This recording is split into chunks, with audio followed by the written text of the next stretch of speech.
uma pessoa do porte da Anise e ela disputar em todas as perguntas que eu fazia, todas. Então, eu nunca deixou de conversar comigo sobre nenhuma pergunta que eu tenha feito. Então, aquilo, para mim, é assim, uma marca definitiva.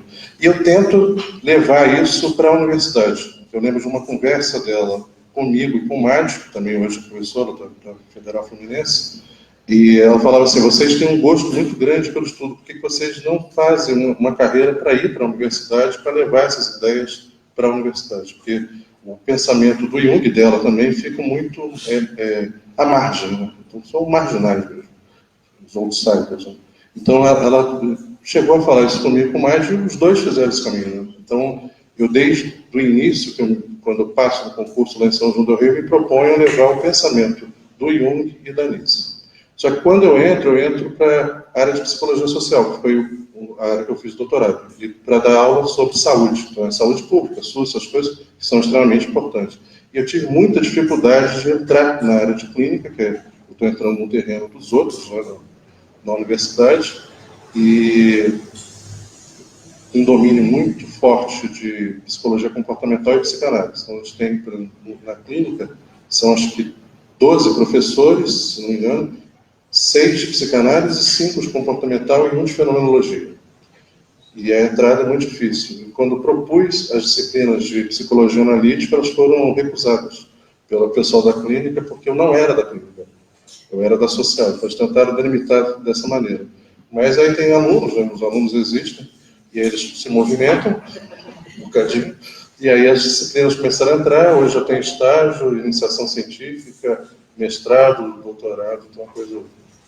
No início foi difícil, mas a gente tem já um seminário, né, que vai para o 4º seminário, então a gente já tem um campo amplo lá em São João del Rei de estudo da psicologia analítica. E o modo de trabalhar é muito em cima do modo da Casa de Palmeiras, isso que eu falei da doutora Anise, da conversa sempre muito aberta.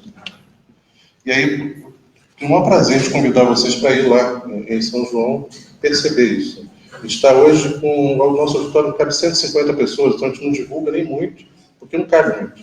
Né? Tem 180 inscritos. Já tem gente de Fortaleza, da Bahia, daqui de Curitiba, o Vitor hoje me falou que tem 2 pessoas, de Santos, São Paulo, Juiz de Fora, muita gente, Rio, muita gente. Então, assim, e a gente ainda não divulgou lá na universidade. Na hora que divulgar lá, vão vir mais umas 100 pessoas. A gente está imaginando umas 300 pessoas para um evento pequeno no interior de Minas. Acho que está bom. E a gente tem os livros, depois eu vou mandar todos para o Carlos, doar também para a biblioteca. A gente tem os livros do seminário, boa parte de saúde mental, boa parte sobre o SUS, esse tipo de coisa, mas algumas coisas também de Jung. Eu mando todos os livros depois para vocês aqui. E esse tema aqui é uma parte do que eu fiz no pós-doutorado. Então agora a gente está lá em São João del Rei, com uma organização entre os professores, de 4 em 4 anos, a gente poder sair para fazer o pós-doutorado. Aí eu saí, então tem 2 anos agora, daqui a 2 anos eu saio de novo. Então a gente está com essa organização, a gente conseguiu se organizar nisso, coisa extremamente difícil, né, de fazer, porque quando um professor sai, os outros têm que cobrir as disciplinas, então não é uma organização fácil de ser feita, não, mas a gente conseguiu. Isso ajuda muito, né? Porque você tem 1 ano para parar, estudar um tema que é de seu interesse, que vai reverberar depois lá na universidade. E eu escolhi um tema a partir da ida no 2º seminário Caminhos Junguianos, há 4 anos atrás, do professor Michel Maffezoli, que é um sociólogo francês, ele é vinculado à Universidade de Grenoble, e final da carreira dele na Sorbonne, mas na parte de... ligada à ética e medicina, né, no laboratório de ética médica lá do Sorbonne. E o Maffezoli, ele topou ir lá em São João del Rei, já está um senhor, né, mas a gente mandou um convite para ele. Ele tinha ido em Búzios dar uma palestra em algum congresso das associações junguianas. Aí uma amiga minha fez contato com ele e falou: não, eu vou sim. A gente conseguiu levar ele lá e conversando com ele, eu tinha lido um livro de um professor dele, Gilbert Durand, que o conceito de sincronicidade seria o eixo central da psicologia analítica. Isso está no livro do Durand. Eu comentei isso com ele e ele falou: por que você não tenta desenvolver essa ideia num pós-doutorado e faz lá? com a gente. Ele tinha falado que São João del Rei era muito longe. Aí eu, na hora que ele falou isso, eu fiquei com preguiça, porque é a mesma distância para ir para... Eu falei, mas Paris também é muito longe. Aí, isso morreu, ficou ali desse jeito. 2 anos depois, acho que parou de funcionar ele. Não, pode funcionar. Pode funcionar? Aí, 2 anos depois, a gente fez contato de novo e eu acabei indo, então, para desenvolver a relação entre 2 livros do Jung. São 2 livros difíceis, que é o Sincronicidade e o Resposta a Jó. E por que a relação entre esses 2 livros? Porque o Jung fala que tem relação entre os 2 livros. Só que isso nunca foi desenvolvido. O Jung, numa carta ao Wolfgang Pauli, que é um físico, ele estava desenvolvendo essa ideia de sincronicidade num diálogo com o Pauli, e ele, ao mesmo tempo, ele está dialogando com um teólogo chamado Victor White. Vocês têm os 2 livros de cartas hoje publicados, tanto do Jung com o Pauli, com o White, publicados hoje. Vocês podem observar isso lá. Não está funcionando, não. Não está funcionando. Não? Tá não. Está saindo. Acho que é o cabo. Não, eu falo, não sai. Acho que deve ser o câmbio. Voltou. Ele, trocando então cartas com esses 2 ao mesmo tempo, ele está desenvolvendo os 2 livros. O livro Sincronicidade e o livro Resposta a Jó. E numa carta para o Paulo, ele fala assim: eu queria que esses 2 livros fossem publicados juntos, porque eles falam sobre o mesmo tema. Esse fica assim, uma conta. Com o mesmo tema. São 2 livros completamente diferentes. E ele fala: o tema central dos 2 livros é a extensão do arquétipo na matéria. Então é esse que é o tema que junta os 2 livros. E foi esse o título que eu dei no projeto, que é o livro desse texto. O título desse texto. A extensão do arquétipo na matéria, a relação entre sincronicidade e resposta a Jó. Eu dividi esse tema de estudo, né, durante o ano que eu fiquei lá com a Mafezoli, em 6 grandes temas. O primeiro deles, isso aqui na verdade é a introdução do estudo, que eu vou apresentar para vocês. O primeiro tema deles é como que em toda a obra do Jung você tem uma relação entre psique e matéria.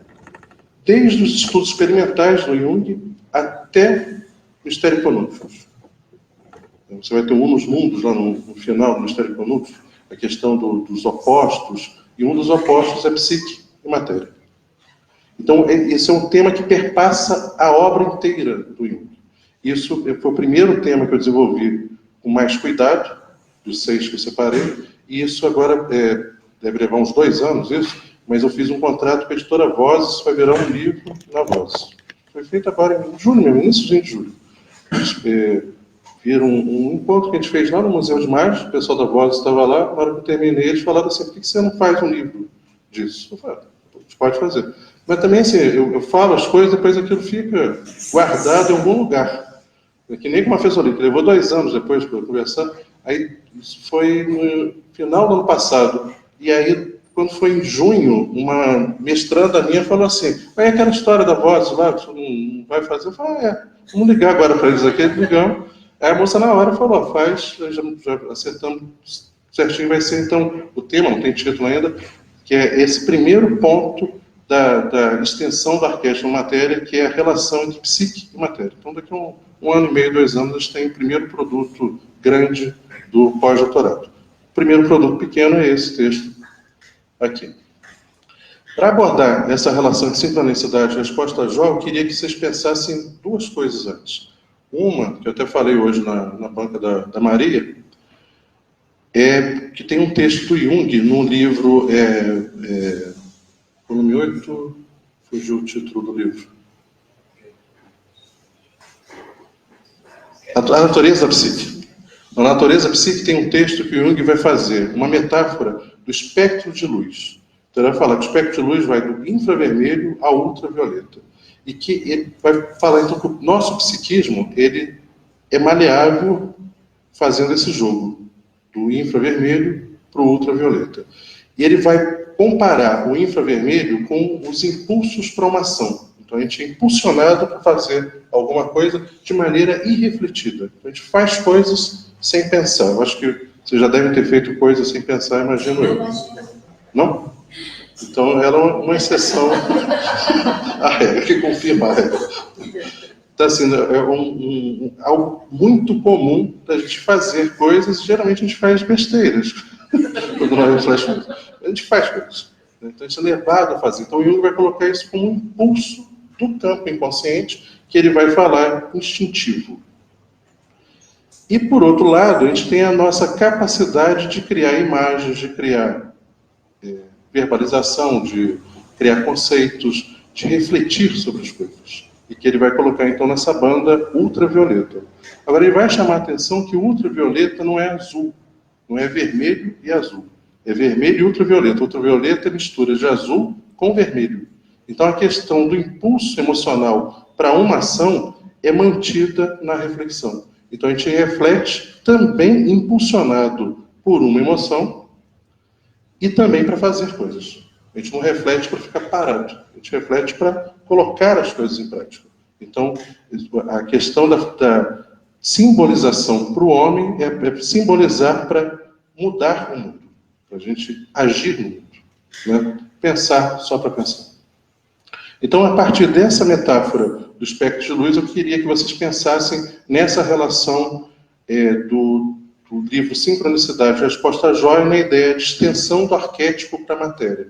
Então, se você pega só esse termo, extensão do arquétipo na matéria. Então, o Jung inicialmente está pensando o arquétipo como uma estrutura psíquica. E ele está estendendo a ideia de arquétipo também para a matéria. Então, você vai ter algo da ordem do infravermelho e da ordem do ultravioleta. Então, o arquétipo estaria organizando meu corpo e também estaria estruturando o meu psiquismo. Estaria estruturando esse óculos, a garrafinha, esse tipo de coisa. Isso tudo vai se dar no diálogo com Pauli. O início do diálogo deles é a relação entre arquétipo e o átomo. Então, Pauli falando sobre o átomo e o Jung falando sobre o arquétipo. E por sugestão do Pauli, o Pauli fala assim, a gente tem que conseguir ter um ponto em comum de diálogo, senão a gente não vai conseguir conversar. Eu vou estar falando de física, você de psicologia, e não vai ter um ponto de contato. E o Paulo, então, vai sugerir que tenha esse ponto de contato. E por sugestão do Paulo, vai ser a própria noção de arquétipo. A noção de arquétipo poderia ser utilizada tanto no campo da psicologia quanto no campo da física. E por isso que o Jung, então, fala dessa extensão do arquétipo na matéria. O segundo ponto que eu queria chamar a atenção de vocês é de que o conceito de arquétipo ele tem uma vida de construção na obra do Jung. Ele não nasce do jeito como está no final da obra dele, no primeiro pensamento do Jung. Então ele vai sofrer variações. Então em 1912 o Jung vai estar trabalhando com a ideia de imagem primordial. Então se vocês forem ler, mesmo no Tipos Psicológicos, que já é de 21, ele ainda usa imagem primordial. Mas isso ele vai estar utilizando quando ele está estudando um caso do Theodor Flournoy, que vai estar no volume 5 da obra do Jung, que é da Miss Miller. A Miss Miller tem algumas fantasias, o Flournoy atende ela a partir dessas fantasias e manda esse material para o Jung, e o Jung escreve um livro que é Metamorfose Símbolos da Libido. Esse livro vai ser muito importante porque ele é o início da ruptura com Freud e o início da psicologia analítica. Ainda o Jung não tem a psicologia analítica organizada nesse livro, mas ele já aponta para um caminho próprio. Então, o Jung, em 11, ele está muito vinculado à psicanálise. Então, o Jung conhece pessoalmente o Freud em 6, no encontro que eles conversam durante 13 horas seguidas sobre psicologia. E o Freud se apaixona pelo Jung. Fica maravilhado com aquele rapaz que mostra conhecer muita coisa de psiquiatria, muita coisa de psicanálise. E o Freud vê no Jung a possibilidade da expansão da psicanálise. Porque o Jung não era judeu e o Jung não era austríaco. E o Jung estava dentro da Universidade de Zurique, coisa que o Freud não tinha acesso à universidade. O Freud queria ter acesso à universidade, mas ele era rechaçado. Se vocês forem ver o filme Freud, Além da Alma, vocês vão ver que o Freud era totalmente rechaçado pelo campo acadêmico. E o Jung não, estava dentro do principal centro de psiquiatria, que era coordenado pelo Breuer, e o Jung e o Biswang eram assessores do Breuer. E eles estavam criando ali o conceito de esquizofrenia, para se contrapor à escola alemã, que era da demência precoce. Então era uma inovação no campo da psiquiatria, e o Breuer e o Jung trazendo também a psicanálise para dentro do campo da psiquiatria. O Freud, então, fica muito impressionado com tudo isso que eles estão pensando lá em Zurich. Só que aí, em 11, o Jung resolve escrever esse livro, publica na revista de psicanálise a primeira parte dele, em 1911. Se vocês virem as cartas do Freud, Freud vai elogiar a primeira parte, e em 12 o Jung está escrevendo a segunda parte, que termina com um capítulo chamado O Sacrifício. E o Jung se vira para a esposa dele, e o Jung fala assim: acho que o sacrifício será o meu. Freud não vai concordar com as mudanças que eu estou fazendo. Só que essas mudanças, se vocês olharem o primeiro texto que o Jung manda para o Freud, em 1906, já estava lá. O Jung, no prefácio do texto dele, 6, quando ele manda para o Freud, já está escrito assim: eu não concordo totalmente com a teoria da sexualidade. E o que ele está fazendo em 12 é só reafirmar isso. E o Freud fica extremamente incomodado, porque nesses 6 anos, se vocês também lerem as cartas do Freud fica o tempo inteiro com a esperança de que o suíço vai aceitar a teoria da sexualidade. E o Jung não muda essa opinião, ele mantém isso. E em 12, então, ele publica na revista de psicanálise a discordância dele em relação a isso. Aí o Freud realmente não suporta e começa a cortar o Jung do grupo psicanalítico. Em 14, ele escreve um texto que é História do Movimento Psicanalítico, que é para expulsar o Jung e o Adler da psicanálise. Então esse livro ele vai ser muito importante por isso, mas teoricamente, para mim, a grande importância não é nem a mudança do conceito de libido, que ele vai colocar como energia geral, mas é já a introdução dessa noção de imagem primordial, que é a base para a noção de arquétipo. Depois, em 19, ele vai colocar o arquétipo como um padrão de comportamento, que estaria muito ligado, então, a esse aspecto infravermelho que eu falei do psiquismo. Então, como que a gente se comporta de maneira impulsiva e padronizada, repetitiva. Aí, mais à frente, em 34, no congresso lá em Eranos, que é talvez o principal centro de estudos do Jung, onde ele apresentava as ideias iniciais dele, ele já vai colocar a ideia do arquétipo psicoide e da imagem arquetípica. Então, aí ele já começa a desenvolver mais a ideia do arquétipo propriamente dito. Ele vai separar arquétipo de imagem arquetípica. Porque quando o Jung começa a falar de imagem primordial, os biólogos ficam muito invocados com Jung. Como que você conseguiria transmitir imagem de uma geração para outra? E um deles, um prêmio Nobel chamado Konrad Lorenz, que era muito amigo da Marie-Louise von Franz, que era assistente do Jung, o Lorenz fala assim: o Jung está equivocado com isso, não tem como transmitir imagem de uma geração para outra. E o Jung fala assim: mas eu nunca quis dizer isso. Nunca quis dizer isso, mas o termo que ele usou, imagem primordial, dá a entender isso. E aí o Jung, então, é forçado a modificar um pouco a teoria dele. Daí, então, ele vai fazer a separação entre arquétipo e imagem arquetípica. Arquétipo com uma estrutura, sem forma, inacessível, e o que a gente vai ter acesso, então, é uma imagem que seria da ordem coletiva. Mas isso você vê que em 34, ele começa a aprender em 12, 34, que ele vai estar desenvolvendo isso. E depois, no livro Sincronicidade e Resposta a Jó, que já é em 46, que ele começa a elaborar mais isso, ele vai estender essa noção de arquétipo para a matéria também. Mas a base para a ideia de extensão do arquétipo na matéria já está colocada em 34. Depois eu vou explicar melhor isso.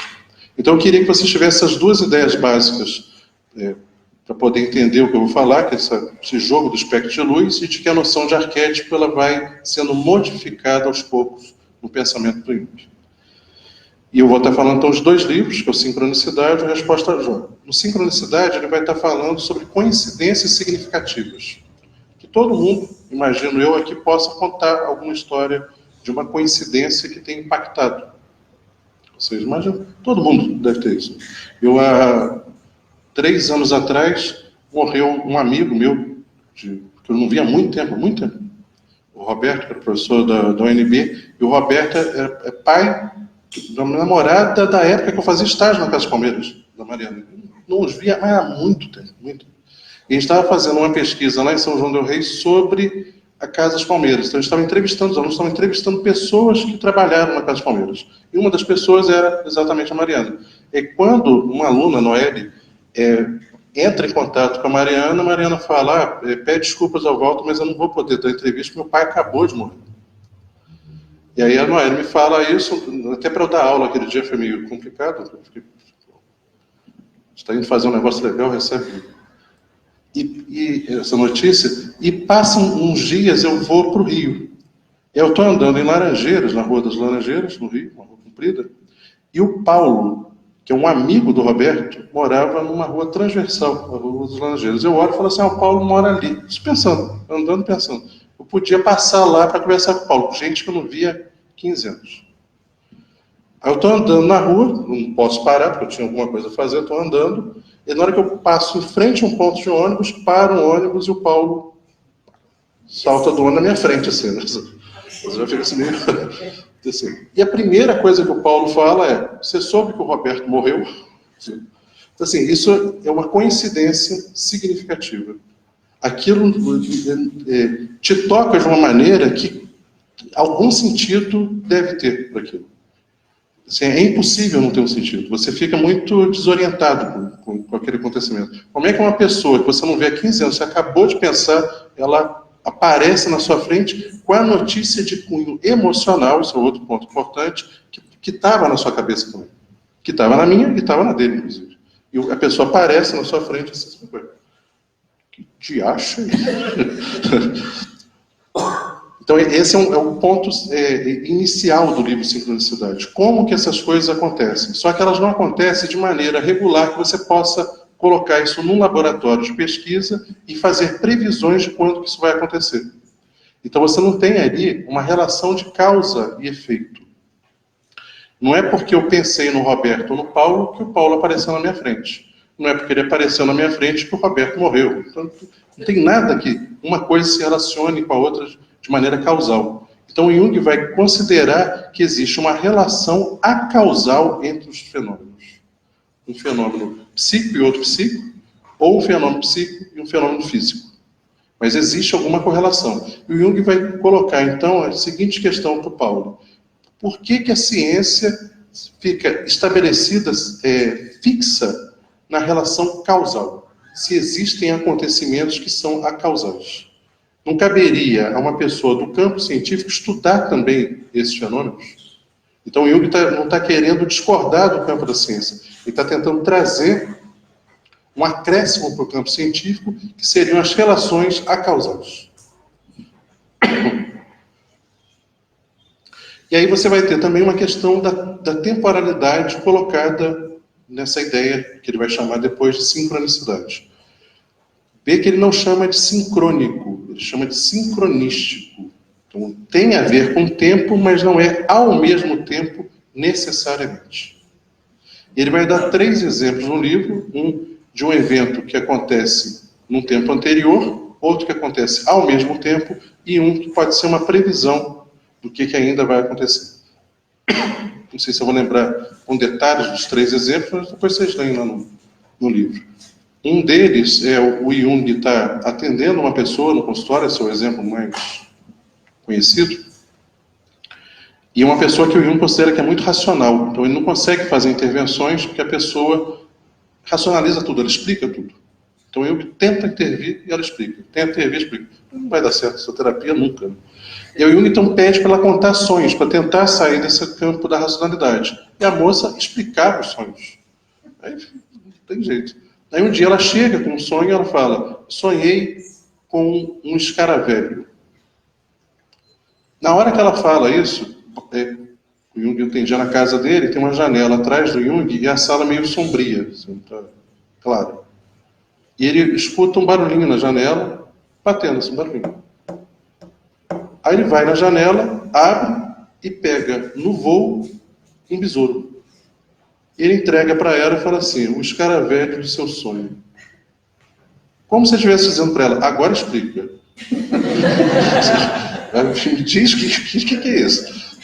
E é ali que começa a terapia dessa moça. Ele quebra com esse excesso de racionalidade por um evento sincronístico, uma coincidência significativa. Jung fala que foi o único evento clínico que ele pode considerar como de sincronicidade que ele teve. Então a moça está contando sobre um besouro e o besouro aparece. Então é na mesma hora. Então isso faz o Jung pensar que tem uma relação com o tempo. Mas pode ser um tempo que não seja ao mesmo tempo. Então ele dá um segundo exemplo de uma pessoa que ele atendia e estava se sentindo muito cansado. Um senhor, e fala para ele: por que você não procura um cardiologista? Vai com um cardiologista.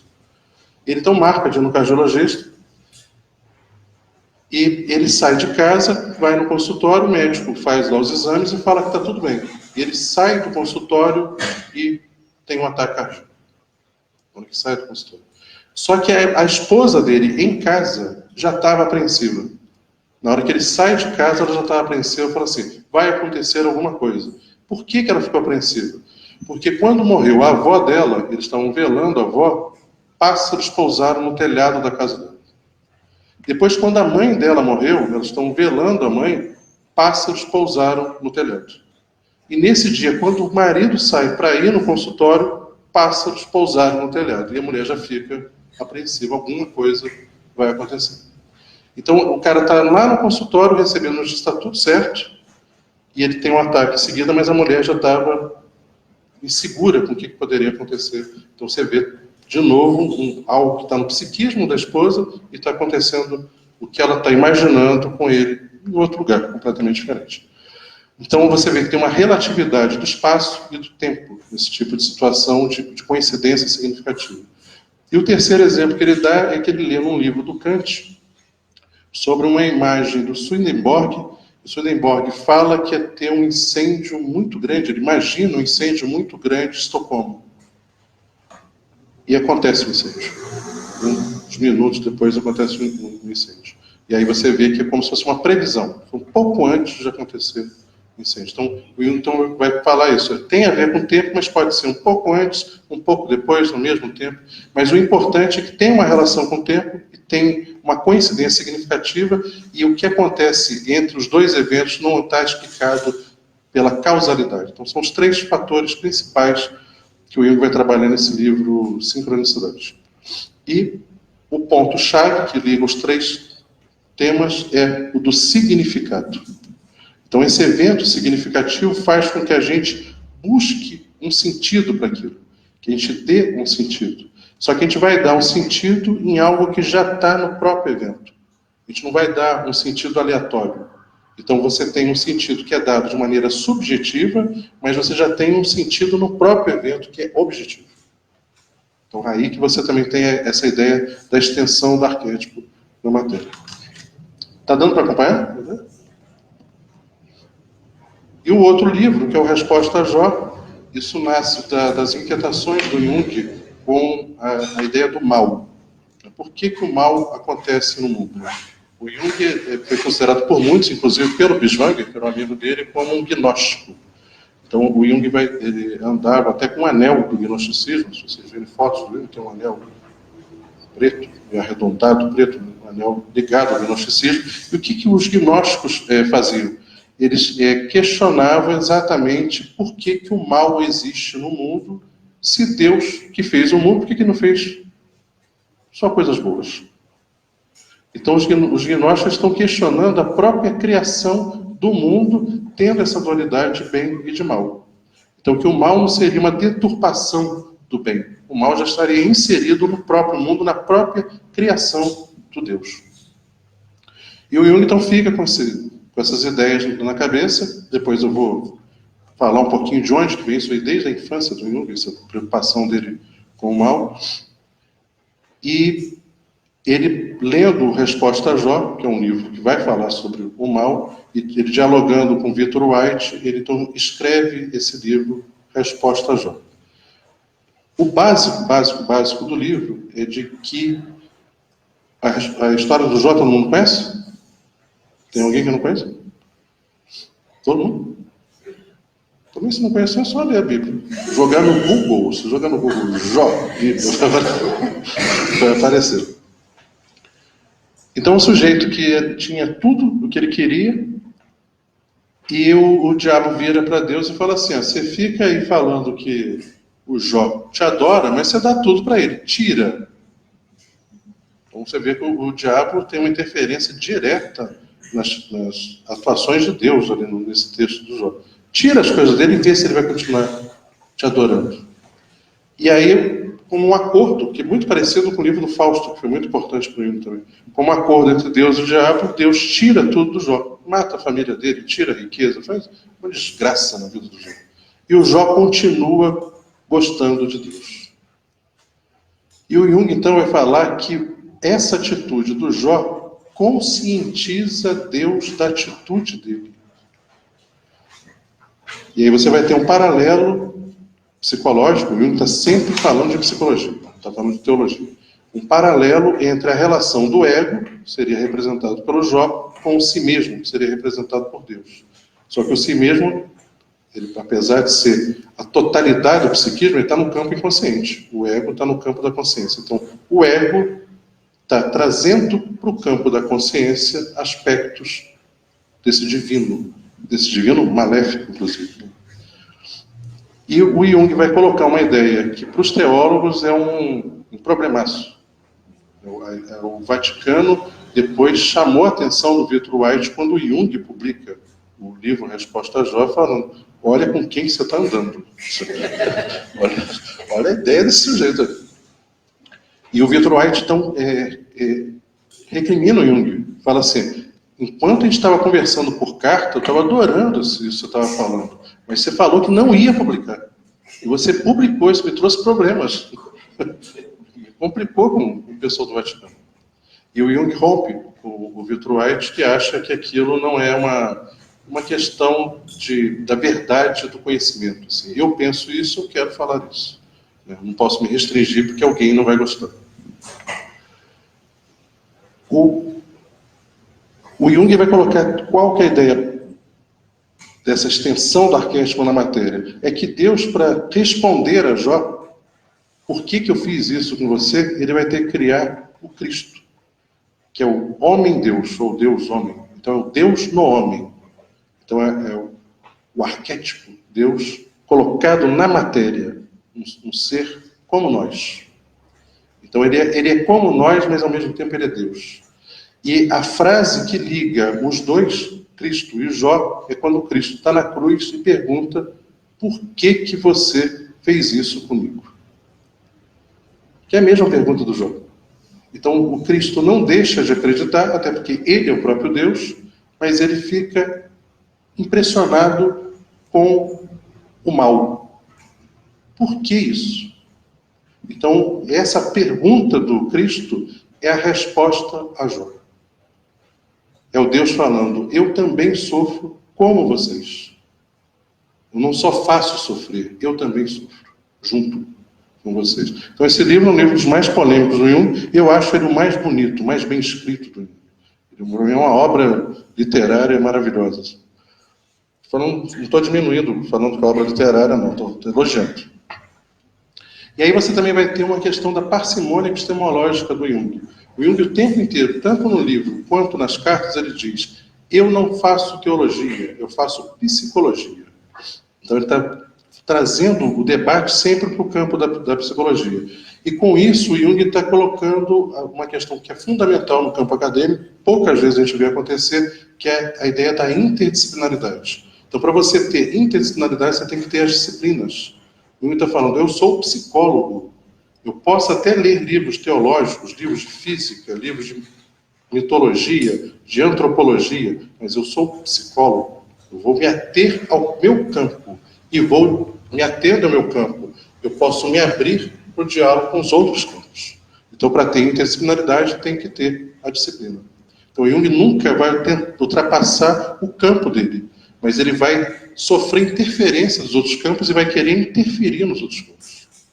E eu vejo muito isso também se vocês olharem o trabalho da Nise. A Nise é considerada a pessoa que libertou os loucos através da arte. Você nunca vai ver a Nise falando de arte. Ela falava de psicologia e ela trazia os artistas para dialogar com ela. Isso é interdisciplinaridade. Ela não extrapolava o campo dela. A falar, a Nilza não conhecia nada de arte, a Nilza conhecia tudo de arte. Só que ela não se sentia autorizada para falar sobre isso. Vai falar que o Jung não conhecia nada de teologia. Ele conhecia muita coisa de teologia. Só que ele não se sentia autorizado para falar porque ele queria se manter dentro do campo de especialidade dele. Se mantendo no campo de especialidade que ele poderia se abrir para o diálogo com o outro. Não era se manter no campo para se fechar, era se manter no campo para se abrir. E talvez tenha sido o psicólogo com o maior recurso de diálogo interdisciplinar que a gente já teve na história da psicologia.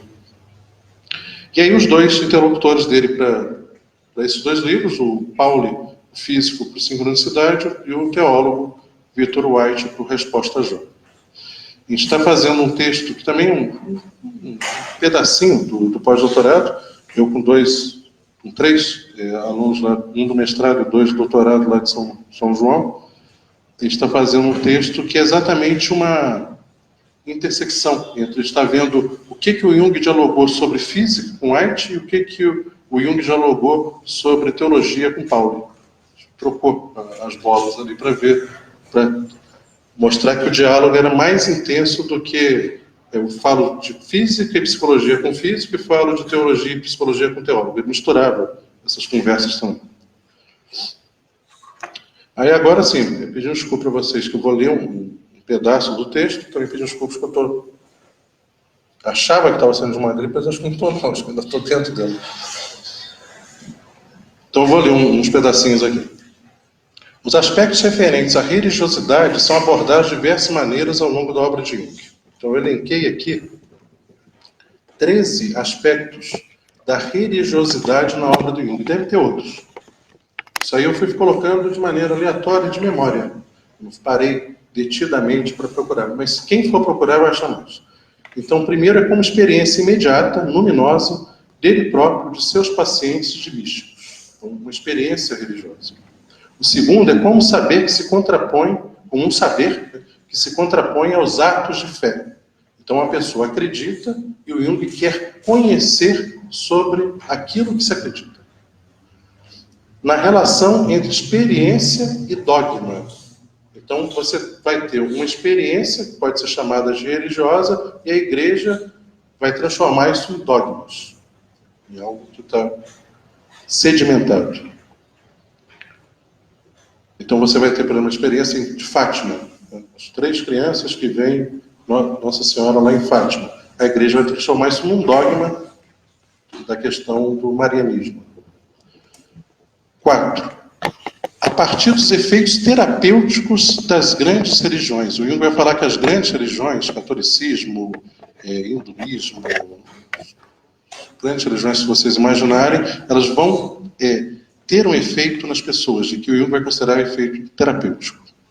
5. Pelo uso do termo confissão como etapa inicial da prática da psicoterapia. Então, aquele livrinho, A Prática da Psicoterapia, o Jung vai colocar 4 etapas do processo terapêutico. A primeira ele vai chamar de confissão. A pessoa, para começar um processo terapêutico, ela tem que falar alguma coisa que ela não gostaria de ter pensado, de ter feito, de ter imaginado. Ela tem que confessar. Então, você vê que ele usa um termo que vem da ordem religiosa. O 6º, como ligação entre consciente e inconsciente. O Jung vai falar, então, que essa religação entre consciente e inconsciente seria religião para ele. Seria o religar. 7, na amplificação de um tema a partir de analogia com imagens semelhantes. Então, quando o Jung faz esses paralelos com a mitologia, com a história da religião, com o que for, ele também está fazendo esse papel de religar. Né? E ele vai se utilizar também de imagens do campo religioso. Com um ponto de divergência, na obra de Freud, com um ponto de aproximação com William James. Por que isso? Isso acontece quase que ao mesmo tempo. Em 1909, o Jung ele sai de Zurique e vai até a casa do Freud, falar que está muito interessado em estudar sobre a questão da religião, dessas coincidências, essas coisas estranhas que acontecem no mundo, e o Freud considerava que isso era o lamaçal do mundo ocidental, e que depois ele vai escrever O Futuro de uma Ilusão, dizendo que a ciência um dia vai conseguir explicar tudo e que a religião vai ficar ultrapassada. E o Jung considerava que não. E o Jung vai até a casa do Freud falando sobre isso, e de repente tem um estalo na estante do Freud, faz um barulhão, barulho, e o Freud se assusta, o Jung também se assusta, e o Jung fala para o Freud assim: se você continuar negando essas ideias, vai estalar de novo. E o Freud fica meio incomodado com aquilo e fala para ele: você vem aqui na minha casa falar essas coisas esquisitas, e pá, estala de novo. O Freud bota o Jung para fora, já sai daqui, bora daqui, esse maluco, some da minha frente. Só que o Freud manda uma carta, sem o Jung saber, para o Ferenczi, que era um húngaro da turma da psicanálise do Freud, falando assim: aquele piruta do Jung esteve aqui em casa falando essas coisas e aconteceu isso. É claro que foi uma questão só da madeira ali, que o calor, o frio, não sei o que. O Freud racionaliza, mas você vê que ele ficou incomodado com o negócio. E nesse período, Freud e Jung vão viajar juntos para os Estados Unidos para receber na Universidade Americana um título doutor honoris causa, os dois vão receber, e vão dar palestras. O Freud dá 4 palestras, 5, e Jung dá 3 palestras. Ali que vai ter um congresso sobre análise infantil. O Freud vai apresentar o pequeno Rancho, e o Jung vai apresentar um caso com a filha dele. E os dois então viajam juntos de navio e vão analisando o sonho do outro, e o Ferenczi está junto na viagem, os 3 viajam juntos. Aí vão para os Estados Unidos. O Jung conhece o William James, que tem um livro chamado Experiência Religiosa, né? E o Jung conversa sobre os mesmos temas que ele tentou conversar com Freud, de religião, e o William James aceita abertamente. E ele vê a diferença entre os dois. E na volta o Jung começa a estudar mais ainda a obra do James, e o Freud não segue para a Áustria. O Freud vai com o Ferenczi para a Hungria conhecer uma médium. Você vê que o Freud ficou incomodado com aquilo. Apesar dele rechaçar, ele se incomodou com aquilo. E ele passa a mandar cartas tanto para Jung como Ferenczi, falando assim: eu já estou mais velho, eu acho que vocês deviam desenvolver esse tema. Então Freud se abre para o tema, mas não se abre para o Jung. Ele rechaça o Jung como se o Jung fosse um perigo para a psicanálise do Ferenczi, não. Então ele se abre para o tema, mas acaba rechaçando o Jung. Então, esse tema da religião, dessas coincidências estranhas também, vão afastar do Freud e vão aproximar do William James. O 10º ponto que eu coloquei aqui, com o importante aspecto, né, religiosidade, para se lançar uma ponte entre o Ocidente e o Oriente. Isso vai acontecer, e o Jung fala que isso é talvez a principal contribuição dele, essa ponte entre o Ocidente e o Oriente, quando Richard William, que era um sujeito que estudava a cultura chinesa, manda para ele um livro chamado O Segredo da Flor de Ouro. E o Jung fica muito impressionado porque ele vê no livro O Segredo da Flor de Ouro um paralelo com o que ele estava fazendo e que ninguém sabia que ele estava fazendo, que é o que a gente conhece hoje como Livro Vermelho. Jung olha o Segredo da Flor de Ouro e fala: mas é a mesma coisa que eu estou fazendo em casa. Ele para de fazer o Livro Vermelho e vai estudar alquimia, porque esse livro, O Segredo da Flor de Ouro, é de alquimia chinesa, então ele vai estudar alquimia por conta disso. Vocês pegaram o Livro Vermelho e está interrompido exatamente nesse período que ele recebe O Segredo da Flor de Ouro do Richard William. E ele considera o Richard William talvez a principal pessoa para a obra dele, para o desenvolvimento da obra dele. 11º ponto, pelos aspectos compensatórios da alquimia em relação ao cristianismo. Por quê? Porque a alquimia vai ter a questão simbólica, mas também vai ter a questão da matéria. Enquanto o cristianismo, apesar do Jung falar que tem a questão da matéria, mas se você for ver na história do cristianismo, não, você vai ter o Deus no céu e os homens aqui na terra. Então você tem uma separação entre espírito e matéria. O Jung que vê essa relação do Deus com a matéria. E os alquimistas também. 12. Pela concepção de Deus como arquétipo do si mesmo, como imagem e dinamismo. 13. Pela análise dos ritos religiosos. Aí tem os outros, eu não vou ler todos, senão se estende muito aqui. Está dando para acompanhar? Tranquilo? Então, sem perder de vista que todos esses aspectos encontram-se conectados, conferindo um caráter orgânico à obra de Jung, neste artigo abordaremos duas obras com temas diversos: sincronicidade e resposta a Jó, que resultaram de intensos diálogos interdisciplinares com o físico Wolfgang Pauli e com o teólogo Victor White. Apesar de abordar os assuntos inicialmente distantes, respectivamente as coincidências significativas e a origem do mal, possuem fundamento em comum, a extensão do arquétipo na matéria. Podemos afirmar que uma das principais características do mundo ocidental moderno foi de estabelecer uma série de cisões. Assim, espírito e matéria pareciam definitivamente separados, ficando restritos, respectivamente, aos domínios da religião e da ciência. A obra de Jung encontra-se ancorada exatamente na tentativa de superação dessa clivagem. Para tanto, procurou analisar fenômenos que possibilitassem a articulação, por exemplo, entre psique e matéria. Nessas obras, temos a tentativa de superação de dicotomias que sustentam a construção do conhecimento na modernidade, para as quais a cisão cartesiana funciona como um modelo, conferindo à ciência um duplo estatuto: ciência da natureza e ciências do espírito. Então, deixa eu ver isso no campo da psicologia o tempo todo. Então, mesmo a psicologia sendo ciência do espírito, dentro dela você vai ter divisões que alguns dos nossos professores, por exemplo, vão estar estudando coisas bem biológicas. A suposição estipulada por Jung de que o ser é dotado de significado permite-nos abordar as duas obras a partir do desdobramento da noção de arquétipo, de estrutura que possibilita percepções inconscientes para a psicoide. Então, ele começa com essa ideia de uma estrutura inconsciente, depois ele vai acrescentar essa ideia de psicoide, que a gente vai ver o que é. Ou seja, em ambos os casos, transcendendo a esfera subjetiva e, no segundo caso, transcendendo também a esfera psíquica. Então, quando Jung fala que o arquétipo é psicoide, ele está fazendo a separação entre arquétipo e imagem arquetípica. Então, o que é o fenômeno, aquilo que a gente tem acesso, é a imagem. O que é psicoide, mas como estrutura psíquica, é o próprio arquétipo. Depois ele vai falar que é psicoide também, não só pelo fato de ser uma estrutura inacessível, é porque também está na matéria. Então, psicoide é porque é psíquico, mas está para além do psíquico.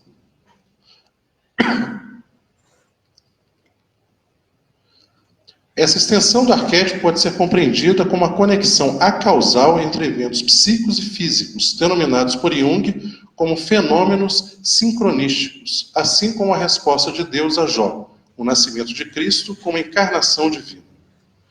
Estamos diante do tema que atravessa a vasta obra de Jung, a relação entre psique e matéria. Essa relação, no entanto, é abordada de maneiras variadas. Em estudos experimentais acerca do reflexo galvano-psicofísico, que são os experimentos do Jung e do Burgosolo. 2. No debate com Breuer sobre as determinações psicológicas e orgânicas das doenças mentais. Então, o Breuer considerava que a esquizofrenia tinha aspectos orgânicos e psicológicos, mas para o Breuer os orgânicos eram principais e secundários psicológicos. O Jung achava o inverso. 3. Na relação entre arquétipo e instinto. 4. No estudo das projeções, notadamente da imaginação dos alquimistas na matéria. 5. Na observação das coincidências significativas entre eventos psíquicos e objetivos, uma relação acausal. 3. Na transubstanciação da matéria durante a missa. Então, a gente tem corpo e sangue do Cristo. 3. No dogma da Assunção de Maria. Maria ascende aos céus. Então, a mulher e a matéria ascendem aos céus.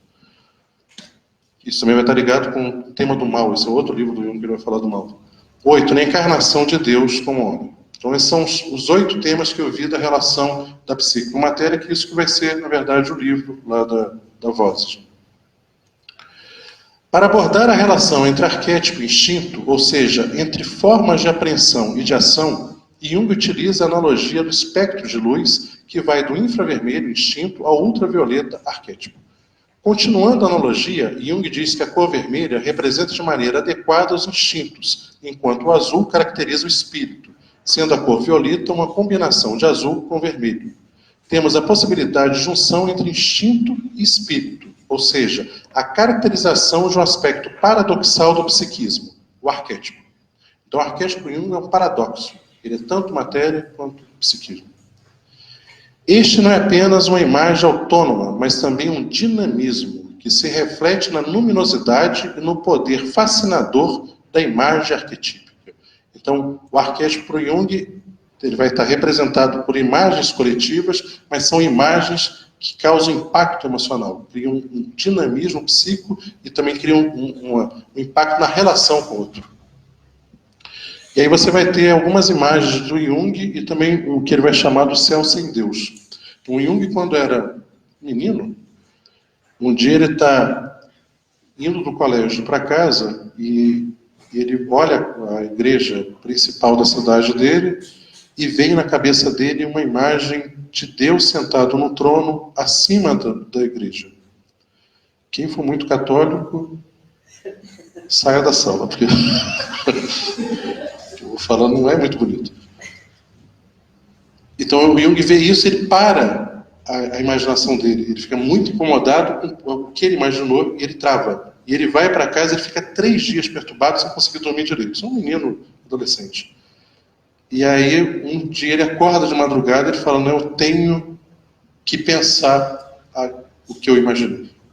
E aí, ele deixa a imaginação vir. Então, ele imagina a igreja, imagina Deus sentado no trono e Deus defecando sobre a igreja, destruindo a igreja.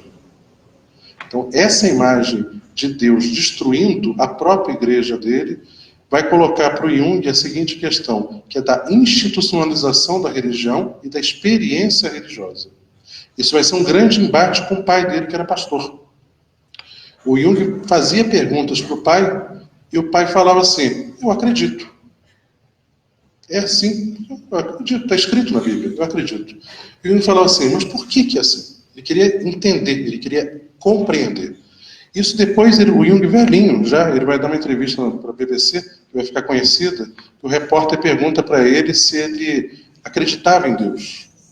E o Jung fala, eu não acredito, eu sei. E aí piorou bastante a situação, porque as pessoas acharam que Jung teve contato direto com Deus, alguma coisa desse tipo. Assim. Então Jung já era visto como um místico, um sujeito meio estranho, que ficava lá em Zurique fazendo poções mágicas, esse tipo de coisa, as pessoas imaginam do Jung, e vai o cara para a televisão e fala, eu sei Deus. Ele teve que responder um punhado de cartas falando que era da ordem do conhecimento, da ordem do saber, e não da ordem da crença. Era só isso que ele estava dizendo. Só isso já é muita coisa. Ele está falando que a crença faz com que a gente fique cego. A gente acredita porque acredita. E o conhecimento é uma reflexão. Então, um está da ordem do instinto e o outro está da ordem do psíquico. Então, o que ele vai chamar de psiquificação, de você transformar algo que é da ordem instintual em ordem de conhecimento psicológico. Então, esse eu sei Deus é porque ele conhece a imagem de Deus. Ele consegue visualizar a imagem de Deus e se relacionar com essa experiência que vai ser variada. Então, ele sai do dogma, que é algo único para todos, para experiências que são individuais. E a experiência dele de Deus é uma experiência de um Deus terrível, que destrói a igreja com fezes. Essa experiência inicial do Jung. E depois ele vai ver isso no Hospital Burgos, ele, nas mandalas dos pacientes dele. Ela está indo embora depois disso, ela já está até se preparando para isso. Não. O Jung, ele um dia está no Hospital Burgos, e um paciente pega ele pelo braço e fala assim, doutor, ontem eu passei a noite inteira limpando o céu com mercúrio cromo. Limpei e não achei Deus nenhum. E Jung fica muito impressionado com isso, como é que o céu agora está vazio. É uma imagem do céu vazio de Deus. E ele vai ver também nas mandalas desenhadas pelos pacientes dele, que o centro da mandala está vazio. Então esse centro, que seria a representação de Deus, está se esvaziando. E ele fala que isso então está modificando a estrutura do mundo e está modificando a estrutura psíquica. Então eles teriam um esvaziamento da imagem de Deus. Eles teriam Deus só como dogmas, como algo que tem que ser seguido cegamente e ponto final. Tá ok?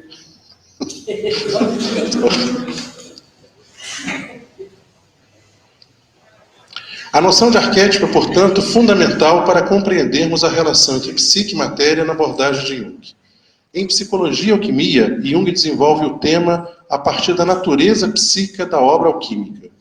Em parte, a obra alquímica lidava com experimentos químicos ligados à matéria, mas Jung observa nos laboratórios, cercado por retortas, o alquimista elaborar conteúdos psíquicos.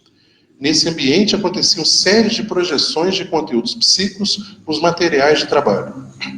A relação entre psique e matéria se dá, neste caso, por um duplo desconhecimento da natureza da matéria, os alquimistas não sabiam o que era matéria, e da natureza da psique. Ou seja, o que ele está falando que é muito importante para a universidade, o conhecimento ele se dá a partir do desconhecimento. A gente faz muita pesquisa sobre aquilo que a gente conhece. A gente fica repetindo o que a gente conhece, não olhando para aquilo que a gente não conhece. O Jung, o que ele fez foi olhar para o desconhecido o tempo inteiro. Ele procurou a psicanálise porque ele viu que o Freud estava olhando para o campo inconsciente, que era o desconhecido. E ele rompe com Freud porque ele viu um dogmatismo no Freud, falando, agora eu já sei, é a questão da sexualidade. E o Jung fala, tudo bem, e o que mais? O que está desconhecido? Você já descobriu um punhado de coisas, mas tem outras coisas. Então o Jung está sempre olhando para o desconhecido. Os processos simbólicos se caracterizam como modo de conferir sentido à cisão entre psique e matéria. Ou seja, a imaginação simbólica restitui sentido onde ele havia sido perdido. A destituição de sentido à vida se tornou um método a partir da modernidade, numa confluência entre cientificismo e protestantismo, deixando desamparada a necessidade anímica de imagens. Isso vai estar no livro do Max Weber sobre a questão do protestantismo e do capitalismo. Dessa maneira, as imagens simbólicas se apresentam como ato de criação contra a desolação espiritual. A busca moderna pela objetividade, em que isto significa aquilo, numa transposição linear do conhecimento, afasta e nega qualquer possibilidade de compreensão simbólica, dado que o símbolo é a própria abertura de sentidos. Então, símbolo é sempre para além daquilo que a gente conhece. De maneira sintética, o símbolo é a melhor formulação possível de algo relativamente desconhecido. O símbolo aponta, portanto, para uma diversidade de sentidos, além de seus aspectos imediatos.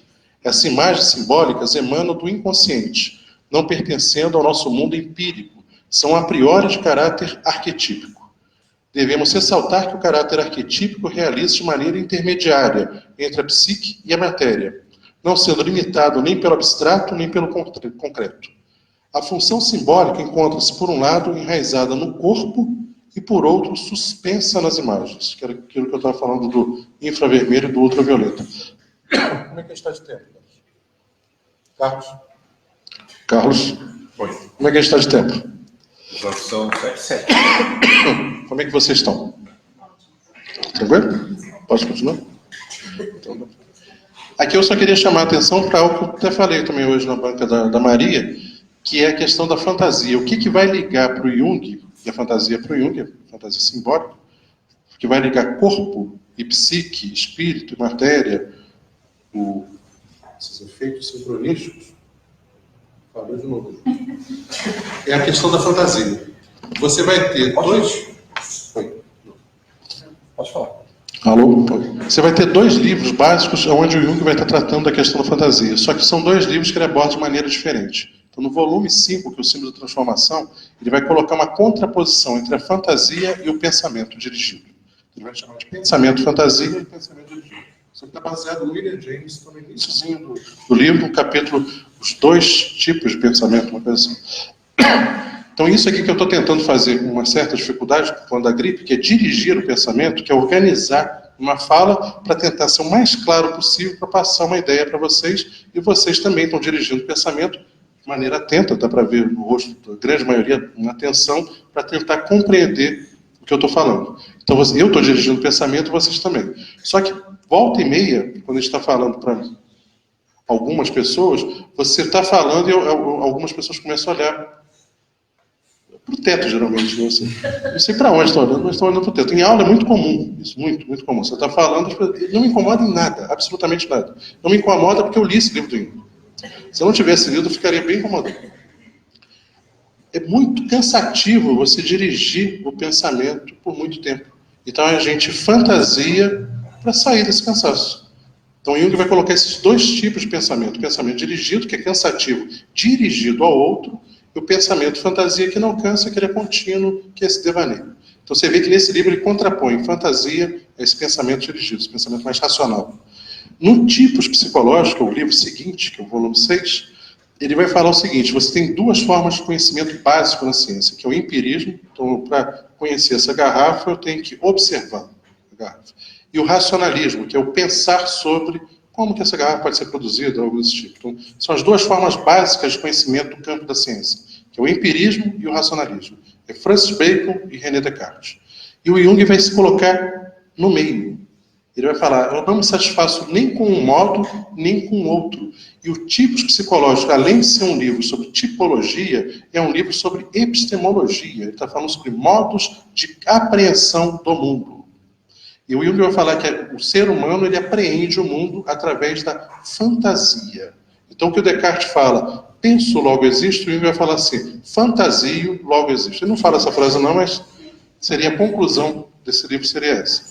Então, a fantasia vai fazer com que eu observe e vai fazer com que eu raciocine. A partir da fantasia é que eu posso fazer esse jogo. E aí tem uma citação longa aqui do Jung, que eu vou ler para vocês.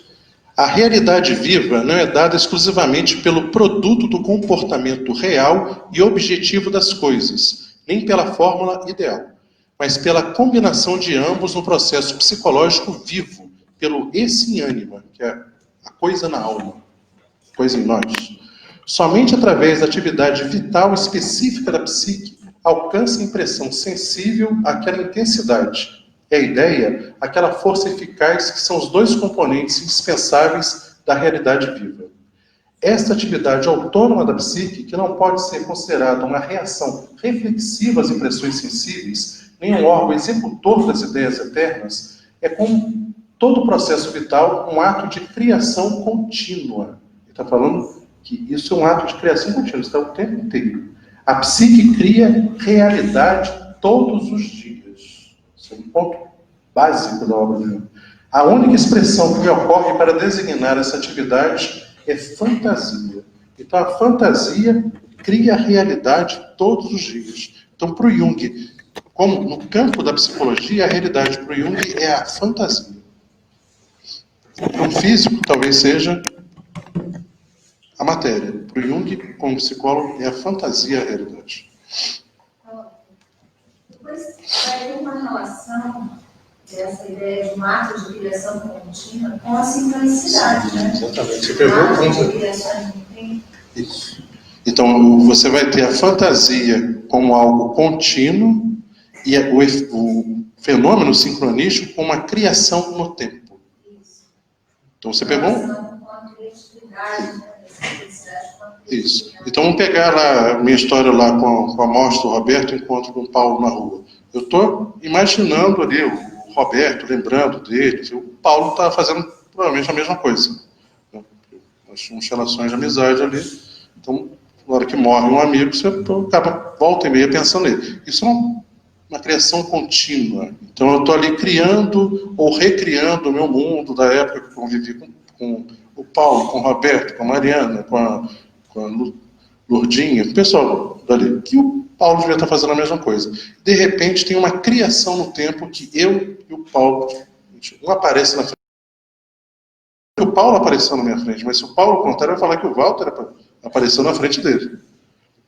Provavelmente. Algo que estava imanente, ou seja, na fantasia de ambos, se concretiza. Isso. Aquilo que estava contínuo, como algo contínuo, aparece, se concretiza. É uma realização no tempo, uma criação no tempo. Então a sincronicidade é essa concretização da fantasia. Aí você vê a relação entre psique e matéria. Você falou do reconhecimento do seu amigo, pensei também no termo que ele usa nesses casos, que é ato grátis. Seria como se fosse um arquétipo da morte, que ela é muito mobilizadora evento sincronístico. Sim. Tá? Sim, é todo evento que vai causar impacto emocional. A morte é um dos que mais causa impacto emocional. Tem uma situação em sala de aula, eu estava dando uma aula sobre sincronicidade lá na universidade, e eu dei um exemplo que foi está no livro O Homem e seus Símbolos, de um imperador que morre e o relógio para na hora da morte dele. Falei isso. E aí eu vi que um aluno ficou impressionado com aquilo. Aí na aula seguinte, eu pedi para o pessoal dar exemplos. Essas coincidências de você. Aí ele vira e fala assim, ó, na aula passada você falou lá do imperador do relógio e o meu pai morreu e o relógio que ele tinha me dado parou. E quando eu chego na casa dele, que eu vi que eles não moravam juntos, que ele viu que o pai tinha falecido, mais ou menos na hora que o relógio dele tinha parado. Aí ele contou isso, eu fiquei muito impressionado, as pessoas se mobilizaram muito quando ele contou isso, porque ele ficou muito emocionado. E aí eu lembrei de um livro do Altran Dourado, que é Ópera dos Mortos, se não me engano, o título. E aí eu tinha esse livro lá em casa que conta uma história de uma pessoa que morre e o relógio para na hora. Na aula seguinte eu levo esse livro para ele e dou para ele de presente. Falo, você contou a história do seu pai, tem esse livro do Altran Dourado. Quando ele pega a capa do livro, era um portão de ferro a capa do livro. E eu vejo que ele fica com o olho meio esbugalhado. Eu perguntei o que foi. O meu pai fazia portões de ferro. Um troço completamente maluco. Então, assim, tem algo que está na minha fantasia, tem muita coisa na fantasia desse rapaz, né, que ele nem está pensando. Fantasia é um ato de criação contínua, não está nem pensando. É inconsciente. E que, de repente, vem à tona e se concretiza na frente dele, eu entregando um livro. Não tem relação causal nenhuma. O Altran Dourado nem sabe dele. E talvez nem ele soubesse do Altran Dourado. A primeira vez que eu tenho ouvido falar do Altran Dourado tenha sido ali. Mas você tem total razão. O que está no tipo psicológico do ato de criação contínua, que vai estar no símbolo de transformação também, o Jung vai desenvolver como a criação no tempo no livro Sincronicidade. Não é a mesma coisa, mas uma questão está correlacionada com a outra. Se você tem um ato de criação contínua, você tem um mundo em planície.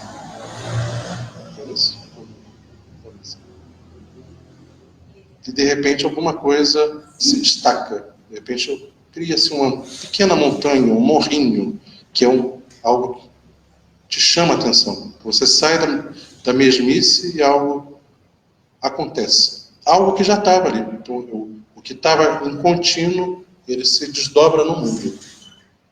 Ele se realiza, né? Então, uma realização. Então, o fenômeno de sincronicidade é quando algo de importante se realiza. Por exemplo, eu estar aqui hoje, é claro que depois de muito tempo isso perde muito impacto emocional, mas eu estar aqui hoje falando para vocês, não tenho dúvida nenhuma que tem a ver com um encontro que para mim é arquetípico com a doutora Anísia, que eu contei no início.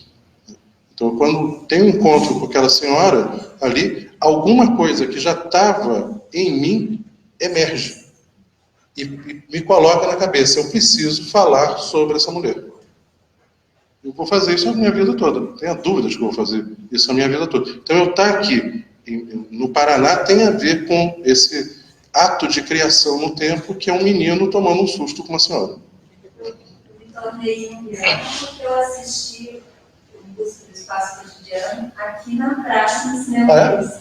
Então, o mesmo filme, tá vendo? Então, eu estou vendo como é que o mesmo ponto material pode cutucar pessoas diferentes em momentos diferentes e fazer emergir coisas semelhantes, mas diferentes. Então, assim, nós dois fizemos psicologia pelo mesmo evento, né? Um filme, o mesmo filme.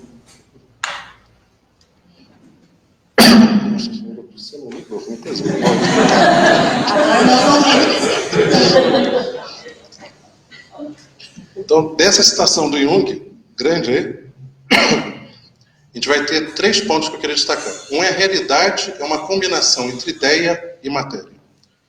A segunda é que a realidade se realiza como criação contínua. E o terceiro, que essa realidade é denominada de fantasia. Isso aí desmonta com a ciência ocidental moderna na base dela, né? Essa questão do raciocínio, do pensamento. A fantasia conjugaria, portanto, psique e matéria, ideia e coisa. A imagem simbólica se apresenta, portanto, como função que transcende os opostos. No caso específico deste estudo, o símbolo aponta para a tentativa de superação da moderna oposição entre psique e matéria. Esses argumentos encontram seu fundamento na noção de arquétipo e pode ser acompanhado de seu desenvolvimento histórico. O conceito de arquétipo é elaborado em 3 períodos principais, que eu já falei, né? 12, 19 e 46. Vou pular isso aqui, porque eu já falei lá em cima, né? Como a psique e a matéria estão encerradas em um só e mesmo mundo, há não só a possibilidade, mas até mesmo certa probabilidade de que a matéria e a psique sejam 2 aspectos diferentes de uma só e mesma coisa. Esse aspecto da probabilidade, do fundamento arquetípico dos acontecimentos, a von Franz é que vai desenvolver mais. Ela vai ter um livro chamado Número e Tempo e Número, que ela vai desenvolver bastante isso. Como é que isso acontece? Que as pessoas acham que é uma certa previsão que o psicólogo poderia fazer. Não é isso, não. É você ver para onde que a libido está se encaminhando a partir do fundamento arquetípico dela.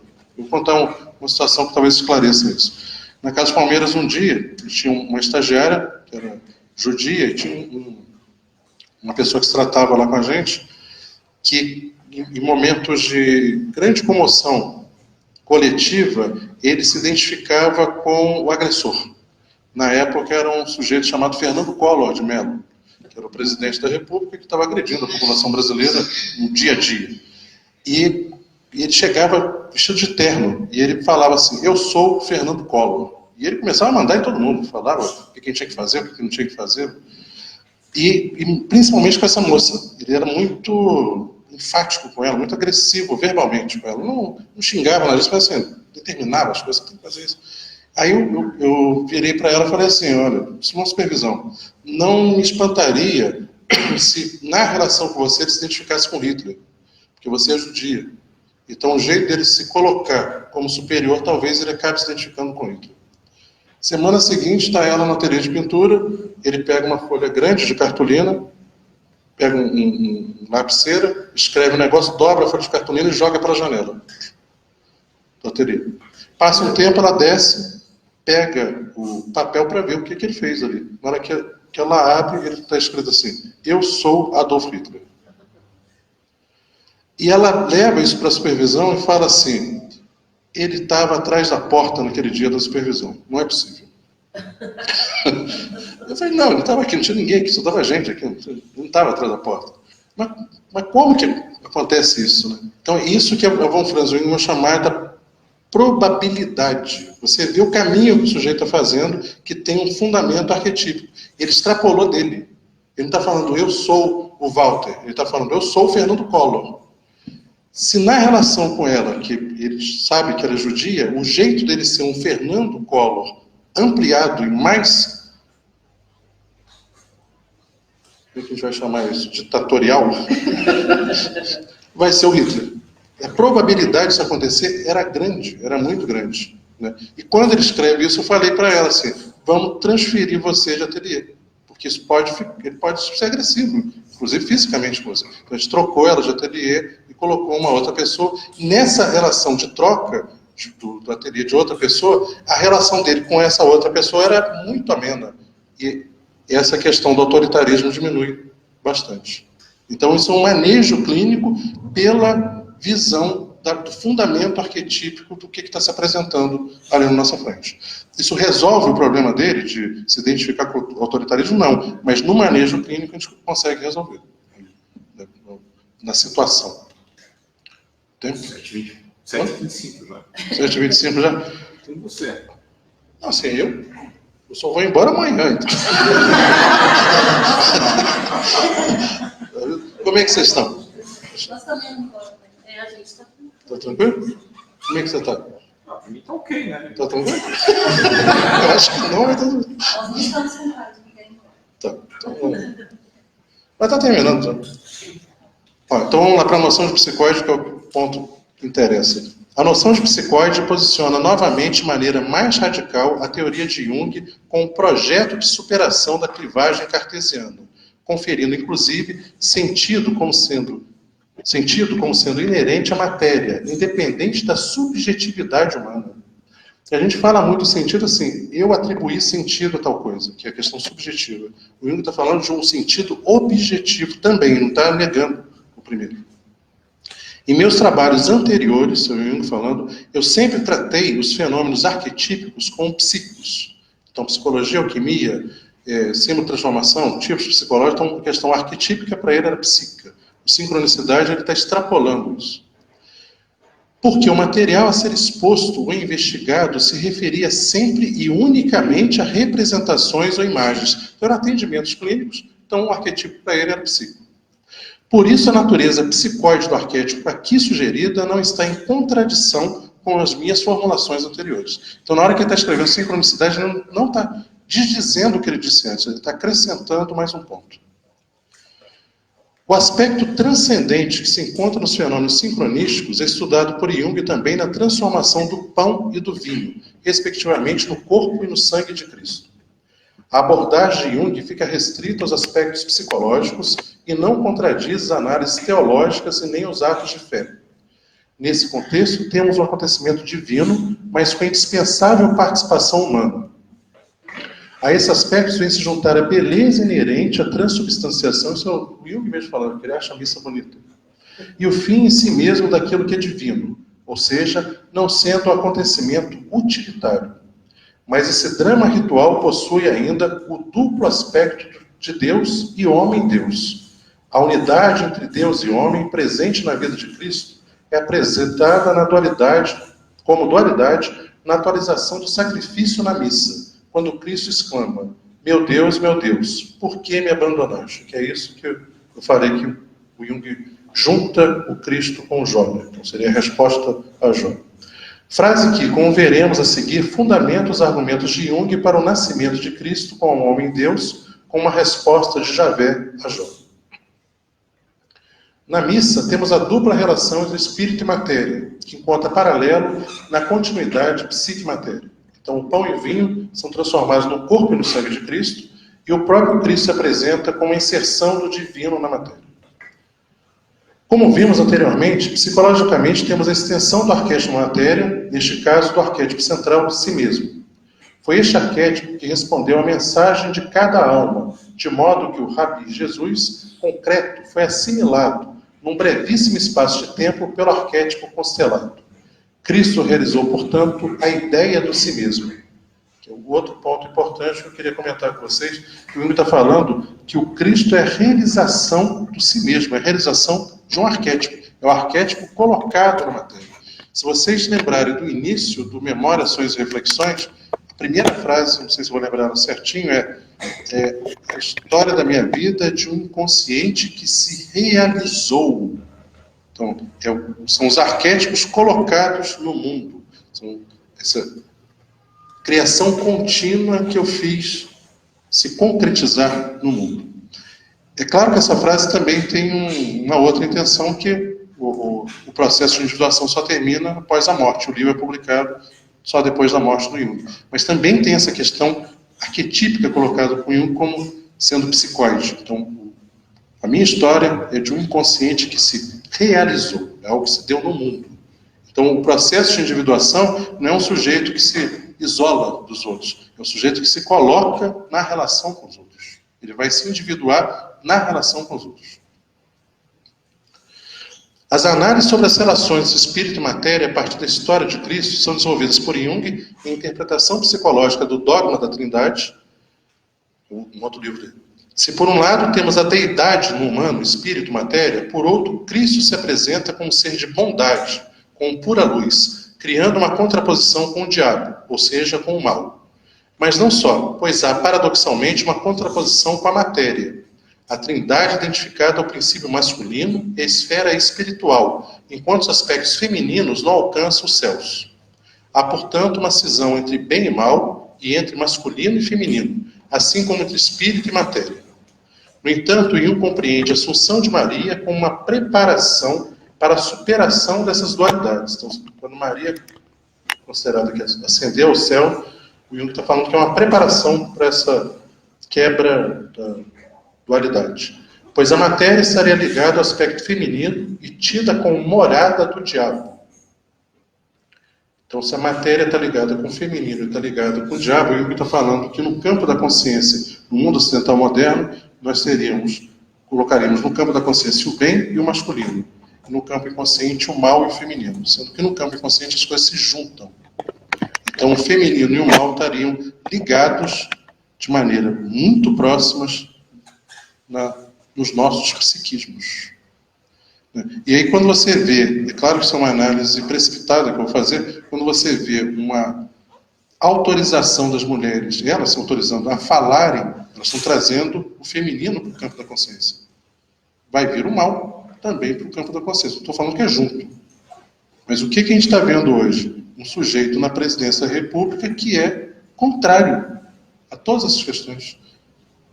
Seria a representação do mal. Posso falar isso aqui, Carlos? Vai criar problema? Não, tá tranquilo. Se você desaparecer... Leva depois você. Então você vai ter duas questões que estão no campo inconsciente, no mundo ocidental moderno, que é o feminino e o mal, que estão surgindo. Mas estão surgindo agora de maneira em contraposição. Então, não estou falando só das mulheres, estou falando do feminino, que é algo mais amplo do que as mulheres, mas é claro que as mulheres vão ser muito importantes nisso. As mulheres vão ser as pessoas que vão puxar a nossa sociedade brasileira, que eu estou falando, na contraposição a esse mal que está colocando aí. Então, vocês têm uma palavra que eu vou missão, talvez, muito importante para isso. É claro que os homens têm que se ligar a vocês, porque se vocês também ficarem se contrapondo aos homens de maneira radical, vocês vão estar quebrando com parte do aspecto feminino que está nos homens também. Então a questão do feminino é mais importante do que se é homem ou se é mulher. Acho que a gente trabalhar a questão do feminino agora é fundamental para ir contra essa questão desgraçada que está na nossa frente. A gente pode colocar esses momentos que estarem separados dentro de uma analogia com os 3 etapas da conjunção do projeto? É isso aí. Que você vai estar no mistério conúptium, só que as 3 possibilidades de conjunção está resumido nesse parágrafo aqui. Eu nem usei esse livro aqui, mas você conseguiu fazer o link entre... Jó, Cristo e a Assunção de Maria. Isso. E que você vai ter, então, a unidade do mundo. E também a gente não vai poder, nessas 3 etapas que você colocou, negar o mal. A gente não pode negar. É só um sujeito meio abilolado. Não é isso, não. Aquilo é a representação do mal que está em nós. Fomos nós que elegemos ele. Mesmo que eu não tenha votado nele, que elegeu. Esse sujeito fomos nós. Então, aquilo é a representação do mal que está concretizado, está realizado no mundo, porque está na nossa estrutura psíquica. Então, seria uma leitura a partir das concepções do Jung. A gente não vai poder negar isso aí, desmerecendo como se fosse uma bobagem, isso passa. Se a gente não prestar atenção, não passa, não. Vamos para fechar. Enquanto um dogma da Igreja Católica, a Assunção de Maria é tida por Jung como um símbolo que introduz conteúdos inconscientes na consciência, para aí serem interpretados e integrados. Mais uma vez, não se trata de considerar os temas religiosos pelo viés teológico, mas pelo ponto de vista psicológico. Enfim, pela criação contínua possibilitada pela fantasia, pelas imagens arquetípicas, mediadoras e integradoras de psique e matéria. Dentre as necessidades culturais e psíquicas relacionadas aos temas religiosos, além dos símbolos na missa da Assunção de Maria, Jung destaca o drama de Jó, a partir de uma abordagem arquetípica, ou seja, através do fundamento emocional que parece inacessível à razão crítica. Então, arquetípico para o Jung, se a gente quiser definir, seria, para mim, a maneira mais simples, que é o fundamento emocional que parece inacessível à razão crítica. A gente fica imaginando o arquétipo como se fosse a imagem. A imagem é arquetípica. E talvez a gente fique também imaginando o arquétipo como se fosse uma coisa. Jung está falando, não, é um fundamento emocional. Ele está colocando como um dinamismo, não como coisa. A abordagem junguiana trata os aspectos religiosos como realidades psíquicas, mas que transcendem a consciência. No caso específico do drama de Jó, devemos destacar alguns aspectos presentes na reflexão de Jung. Temos Deus como uma antinomia, como uma coincidência de opostos. Então Deus é bem e mal. A abordagem está masculino e feminino. A abordagem está restrita aos dobramentos das imagens e não diz respeito ao inefável. Então Jung está trabalhando com a imagem. 3. Como entidades que transcendem a consciência, os arquétipos possuem certo grau de autonomia. É certo grau. Não é total autonomia, senão a gente não teria campo da consciência. Mas a gente também não consegue regular os arquétipos. Por vontade. Como conhecedor da antinomia divina, Jó alcança a luminosidade de Deus.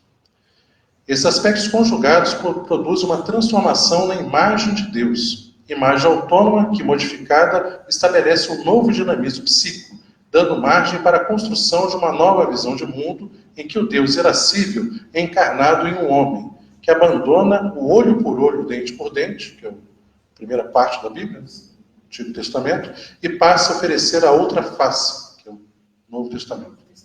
Um homem com aspectos divinos, um Deus com aspectos humanos. Os sofrimentos de Cristo na cruz, sentindo o abandono por parte do Pai, relembra o sofrimento vivido por Jó. O homem-Deus, sentindo-se abandonado pelo Pai, é, de acordo com Jung, uma resposta a Jó. Psicologicamente falando, nada impede que o inconsciente ou arquétipo se apodere totalmente de um indivíduo e determine o seu destino até mesmo nos mínimos detalhes. Em tal ocorrência, podem surgir fenômenos que também são expressões do arquétipo. O arquétipo não apenas parece realizar-se, como de fato se realiza, psicologicamente no indivíduo e objetivamente de um modo exterior. Então, essa extensão do arquétipo na matéria é a realização de uma questão arquetípica no mundo, na vida das pessoas. É claro que na vida de algumas pessoas que ganham destaque, isso fica mais claro, um Gandhi. Você vê o arquétipo sendo concretizado naquela figura do Gandhi. Mas o Jung está falando de todos nós. Nessa linguagem de cuidadosas analogias, o arquétipo psicóide é pensado como possibilidade de articulação, e mais do que isso, de interconexão entre psique e matéria, com proposta de superação das dicotomias que fundamentam o pensamento moderno. A noção de sincronicidade se caracteriza como uma nova forma de produzir conhecimento e, ao mesmo tempo, de reconfiguração do mundo. Pular um pedacinho. Os temas religiosos sempre estiveram presentes na abordagem de Jung, sendo importante frisar que suas análises ficam restritas ao ponto de vista psicológico, não sendo feitas observações de cunho teológico. Inicialmente, seu objeto de estudo é a experiência religiosa, analisada a partir da perspectiva da psiquiatria, da psicologia de William James e da psicanálise.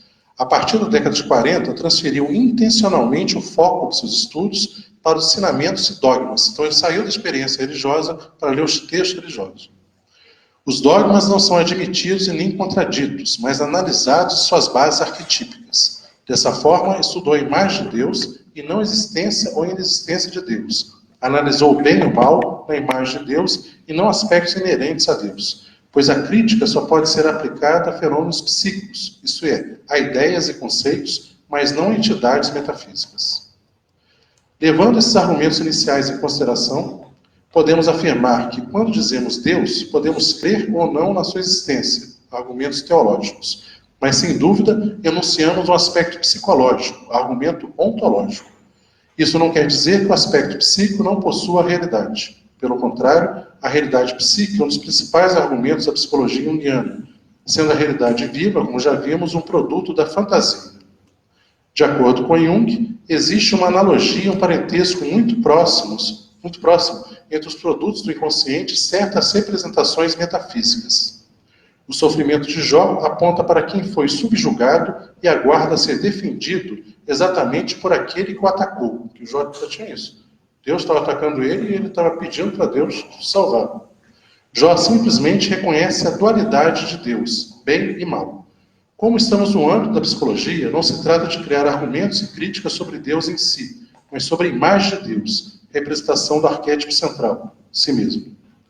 A negação de que o mal tem origem no diabo, o reconhecimento da dualidade de Deus, o drama de Jó sendo revisitado na encarnação de Deus, o Cristo, a contraposição entre Cristo e Anticristo, o símbolo do peixe como representação do Cristo, a análise crítica da doutrina que estabelece o mal como uma privação do bem, a analogia e não identidade dos produtos inconscientes às representações metafísicas, a expressão de conteúdos psíquicos através dos dogmas religiosos, a restrição dos argumentos ao campo psicológico, todos esses aspectos criam condições necessárias para o entrelaçamento da psique e da matéria, configurando uma visão de mundo unificado, em que as imagens psíquicas e os fenômenos materiais podem coincidir de maneira significativa, causando forte impressão como algo prenhe de sentido.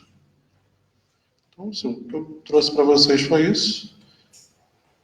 Sei que o Carlos já está com um tempo mais do que estourado, que eu estourei, mas se vocês quiserem conversar um pouquinho... Eu acho que pode... Terminou? Terminei. Então...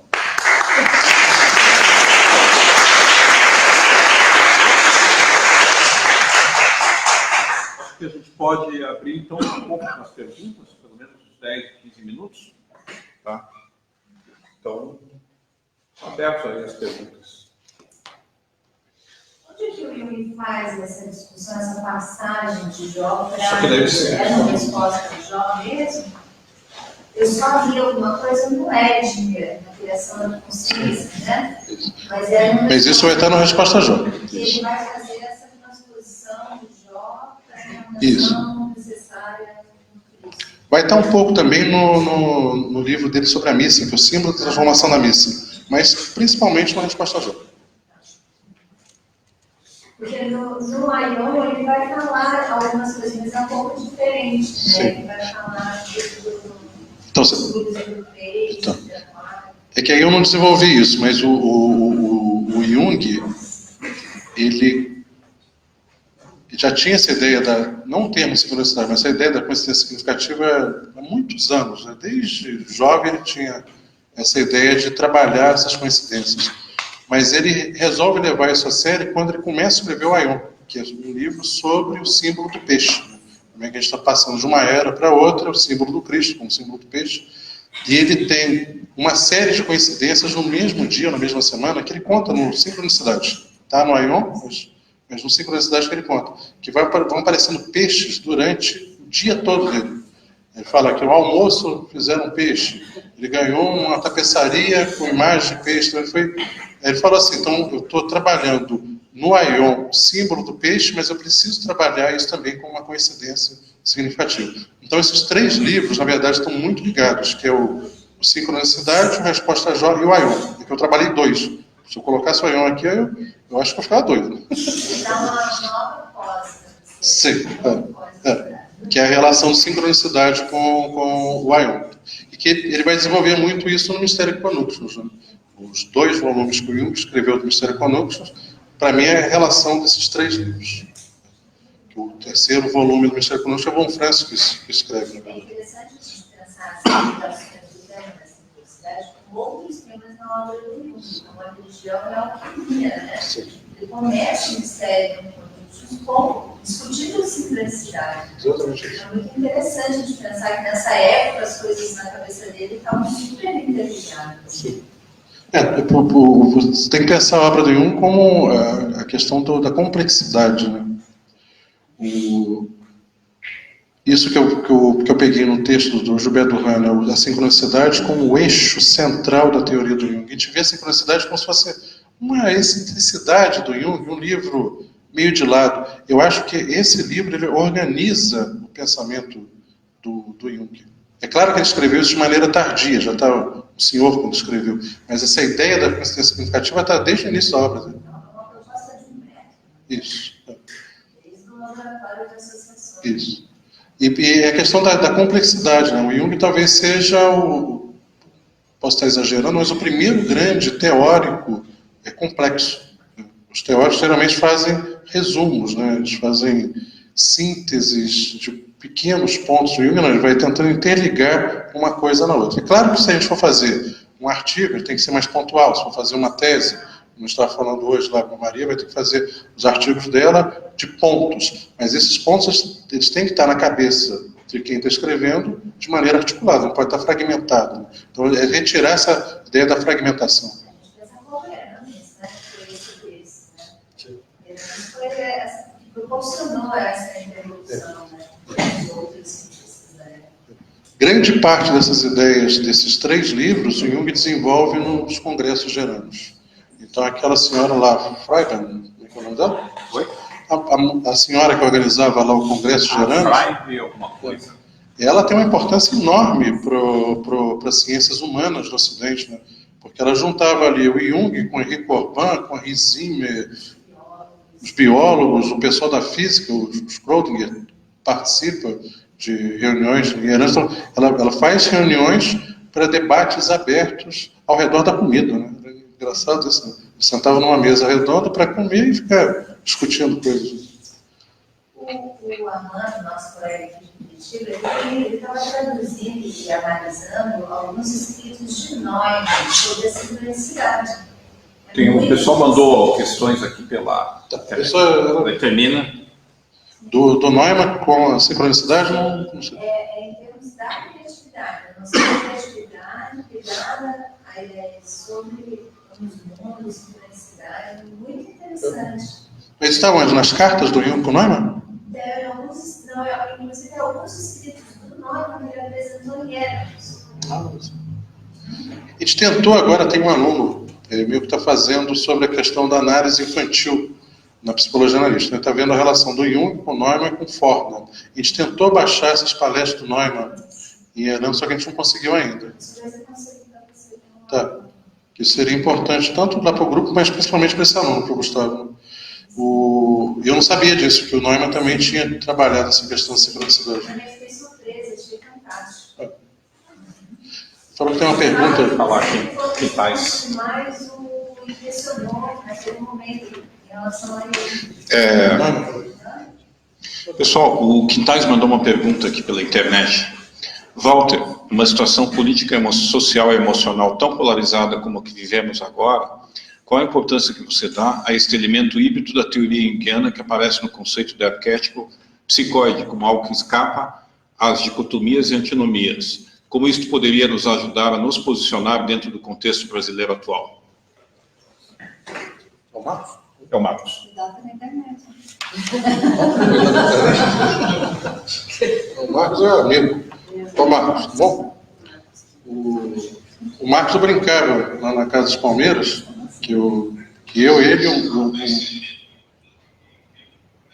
isso tem a ver? Que a gente foi contemporâneo como estagiário lá na Casa dos Palmeiras, e às vezes eu brincava com o pessoal, tem pouca gente que estuda Jung, né? Agora mais, né? Na época pouco.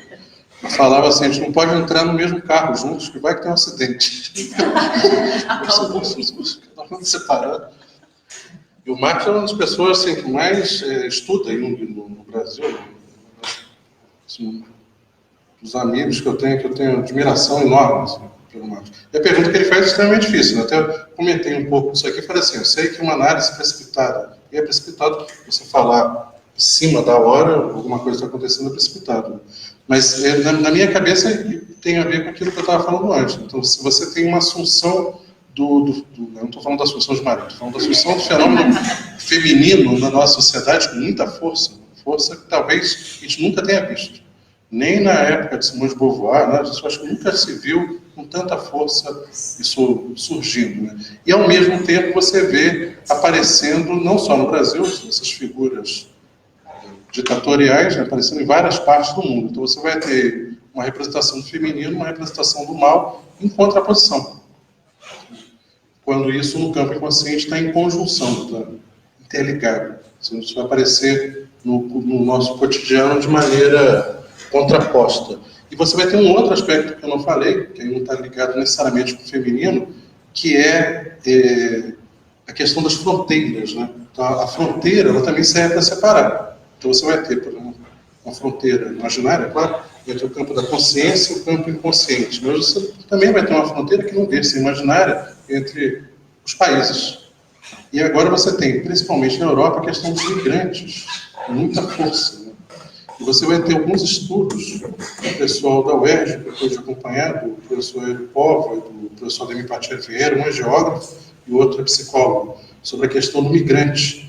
E o que eles apontam muito, isso já tem mais de 10 anos, os estudos deles, é que com essa possibilidade de você romper as fronteiras entre os países, que talvez começasse a aparecer dogmatismos. A mesma questão como estamos falando de probabilidade, psíquicos estão falando de probabilidade no campo social, que talvez alguns países ficassem muito arraigados na questão do nacionalismo, né? Enquanto outros vão tentar romper com isso. Então, você vê, por exemplo, uma cena que eu vi, que fui muito impressionado na internet, numa festividade na Alemanha, as pessoas pegaram bandeiras da Alemanha e um político da Alemanha pega uma bandeira e a Angela Merkel pega a bandeira da mão dele, joga no chão e fala: esquece essa coisa do nacionalismo, esquece isso. Então, enquanto você vai ter uma figura dessa aberta para essa circulação entre as pessoas, para a questão do migrante, outros vão tentar, de maneira dura, fazer com que cada coisa esteja no seu lugar, como se existisse um lugar fixo para as coisas. Então, acho que esses dois pontos, não sei se responde a pergunta do Marco, mas acho que é o que passa pela minha cabeça, que são duas questões políticas importantes de base arquetípica, que é a questão do feminino e do mal, e a questão do que é fixo e do que transita. Então, a gente vai ter aí uma tentativa de apreender o feminino e de apreender Mercúrio, que está em trânsito. E talvez essas duas ideias sejam ligadas, né? O mercurial com o feminino também, não sei. Mas talvez isso seja um campo de estudo. O quanto que o mercurial e o feminino podem estar ligados. Você falou essa questão do feminino, do mal, enfim, do bem mais consciente, e essa questão de movimentos, me vem muito essa coisa dessas polaridades, até de bem e mal, e de feminino e masculino, desses extremos, e essa questão do movimento, até no sentido de como os opostos acabam se intercalando para talvez num sentido de equilíbrio, talvez, uma direção de equilíbrio. Como você vê isso? Não sei se eu consigo fazer sentido. Assim, é um incômodo meu. Eu talvez tenha feito uma cara meio estranha, por isso me fez assim. Eu tenho um certo encontro com a palavra equilíbrio, né? Porque na minha cabeça as coisas estão sempre em movimento e a questão do caráter compensatório, né? Então a gente vai sempre ter uma tendência a puxar para um lado e a desconsiderar um outro lado. Então eu sempre, estou falando pessoalmente, questão pessoal, eu vou sempre tender mais a analisar as coisas, a pensar sobre as coisas, né? Então a questão do valor das coisas, não é que eu não tenho isso em grande conta, mas não é muito o que eu vou explicitar para você. Isso vai estar embutido no discurso, mas não é o que eu vou explicitar. Eu vou estar explicitando a análise, não o valor que eu dou uma coisa ou outra. É claro que a pessoa, se prestar atenção, vai ver o que eu estou valorizando e o que eu não estou valorizando. Então, eu vou estar mais na hora do pensamento do que do sentimento, né? Eu vou, por exemplo, ter pequenos adoecimentos ao longo do ano, pequenas gripes ao longo do ano, porque eu vou desconsiderar muito a questão física, né, do corpo. As minhas sensações são sempre estranhas. Apesar de eu valorizar muito, né? Você não pode me levar na praia que eu fico nem criança na água o dia inteiro, porque aquilo me coloca de novo em contato com um corpo que eu negligencio no cotidiano. Então, tomar banho, para mim, é uma maravilha. Sentir frio. Eu adoro sentir frio porque me dá a sensação de que eu tenho corpo, de que eu não sou uma cabeça andando na rua, flutuando, né? Então essas nossas tendências a puxar sempre para um lado. Então, essa questão do equilíbrio, para mim, ela fica sempre meio incômoda. Pode ser um problema pessoal, mas eu acho que não. Eu acho que tanto no campo social quanto no campo pessoal, a gente puxa sempre para um lado. E o que foi negligenciado vai tentar compensar. Então, isso é uma das ideias básicas da psicologia do Jung, que é o caráter compensatório do campo inconsciente. Então, isso cria, na verdade, um dinamismo muito grande, né? Uma dinâmica psíquica, uma dinâmica social muito grande, exatamente porque as coisas não estão equilibradas. Então, a única restrição que eu faria no que você falou foi a questão do equilíbrio.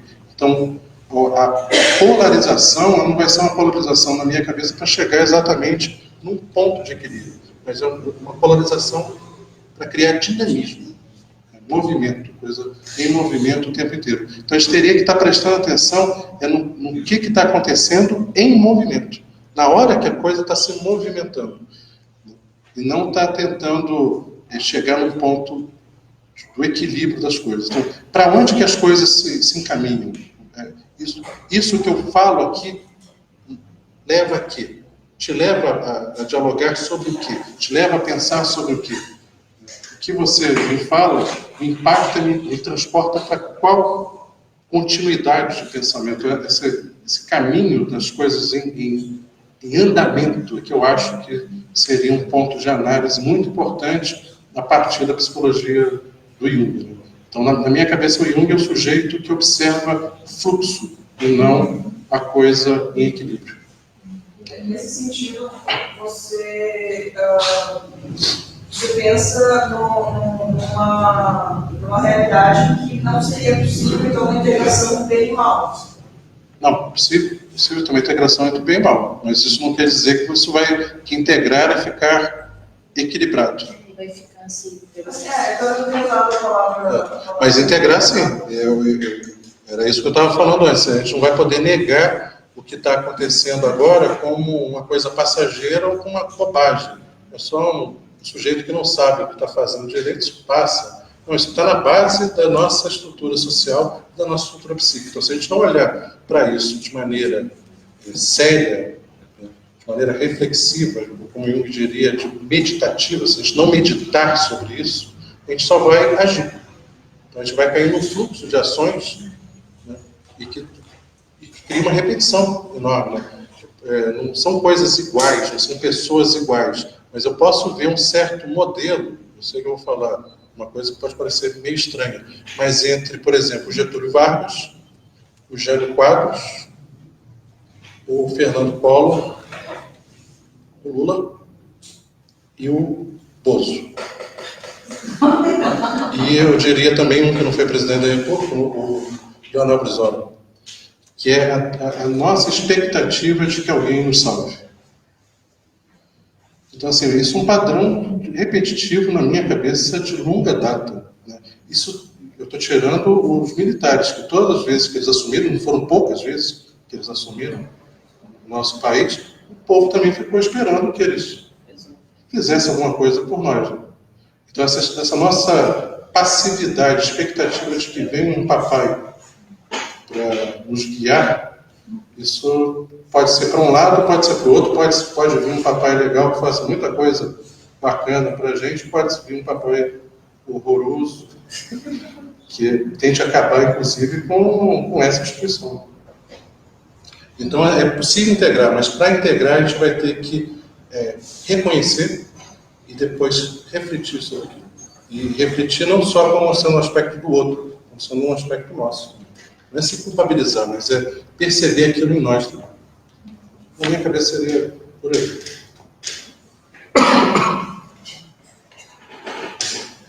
Deixa eu só falar uma última coisa, para mim, apesar da gripe, foi um prazer enorme estar discutindo com vocês. Isso me ajuda muito a organizar as ideias. E se vocês puderem lá em São João do Rio, vocês vão ver uma das coisas mais bonitas, que é a movimentação dos alunos lá na universidade ao redor do pensamento do Jung e da Lisa Silveira. Se puderem lá, vocês vão ver. É bonito, né? Vocês querem mais uma questão, então, para encerrar? Posso fazer uma colocação aqui para eles falar?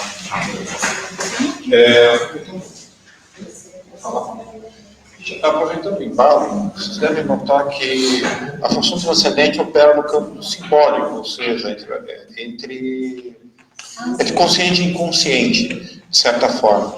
Então você tem que ver que todos os dogmatismos, ou as coisas que fecham isso que eu pedi para te falar um pouquinho, que eu acho que caminha um pouco na questão da Anísio da Silveira. Eles tendem, os regimes que fecham, as primeiras coisas que eles tendem a perseguir a arte, a cultura e as manifestações que operam exatamente no campo do simbólico, porque vocês vão pensar exatamente nesse jogo que se opera, porque a gente consegue trabalhar, procurar o transcendente, digamos assim, as polaridades, ou via literal, que é a atuação específica, ou, obviamente, no campo do simbólico, socialmente falando, a arte, a cultura, a produção. E daí eu queria que você falasse um pouco sobre isso, aproveitando. E no campo do pensamento também, tá, gente? A liberdade de pensamento é exatamente essencial para você trabalhar exatamente todas essas polaridades.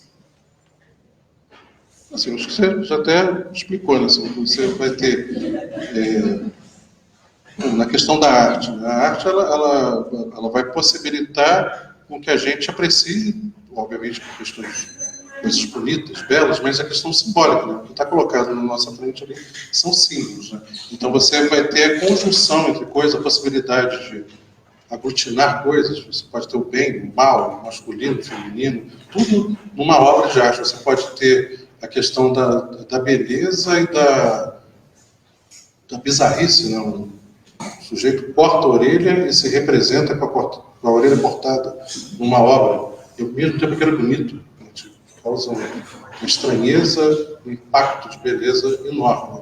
Então isso tira o dogmatismo. Então, a questão, por exemplo, da arte vai te colocar a possibilidade do pensamento múltiplo, né?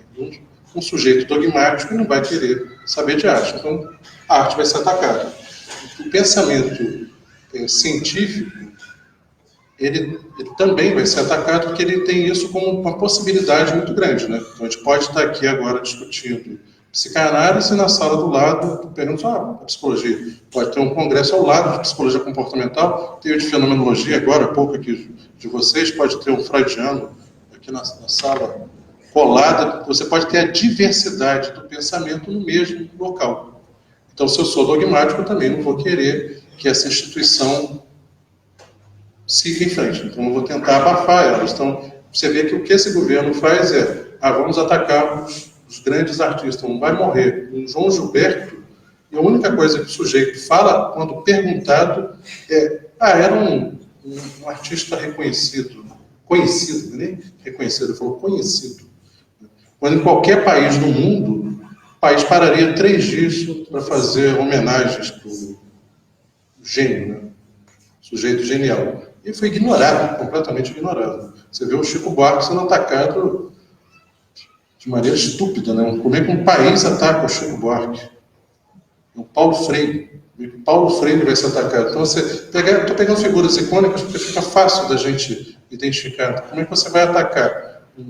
Ignorar o João Gilberto, atacar um Chico Buarque, atacar um Paulo Freire. Exatamente porque o artista, no caso o educador, vão possibilitar a gente trabalhar de maneira diversificada, de maneira simbólica.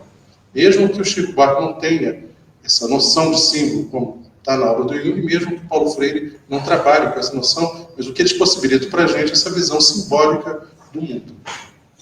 Então, o sujeito dogmático vai atacar exatamente isso. No caso, o próprio Jung é atacado por isso, né?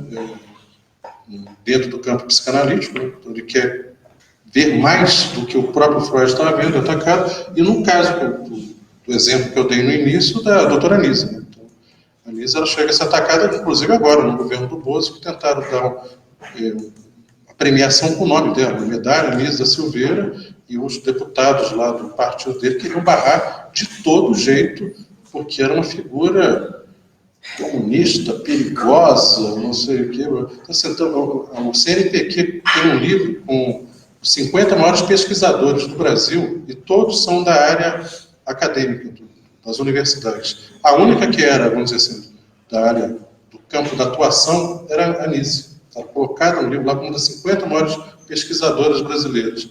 E o sujeito vai atacar a figura dela. E não ataca tanto porque ela não é uma figura tão proeminente no campo social como o Paulo Freire era. Agora, isso tem um outro efeito, que é a recepção disso. As obras do Paulo Freire começaram a ser vendidas, muito vendidas e lidas, porque as pessoas não liam mais Paulo Freire. Então isso também causa uma recepção, as pessoas não estão paradas. Ele é dogmático, mas eu vou reagir a esse dogmatismo. Eu vou reagir como? Lendo Paulo Freire. Querendo saber quem é Anísia Silveira, ouvindo a música do Chico Buarque, ouvindo a bossa nova, me posicionando. Então, o dogmático ele vai tentar abafar essa possibilidade da diversidade. Mas a diversidade ela é inerente ao mundo. Acho que podemos.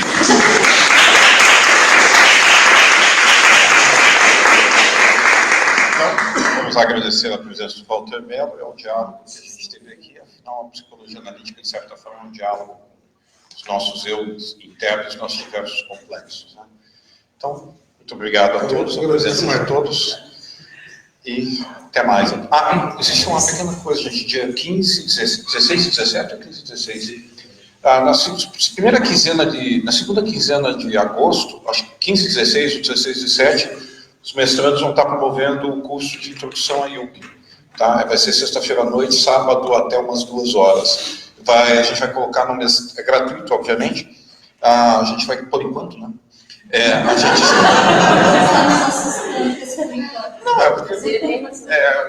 A neurose tende, o horizonte temporal em determinadas circunstâncias tende a se contrair, entende?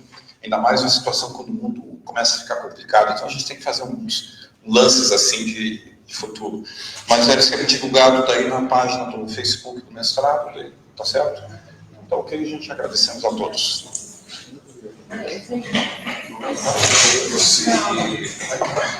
À noite lá com a Rita do Esteiro. Uma passadinha lá.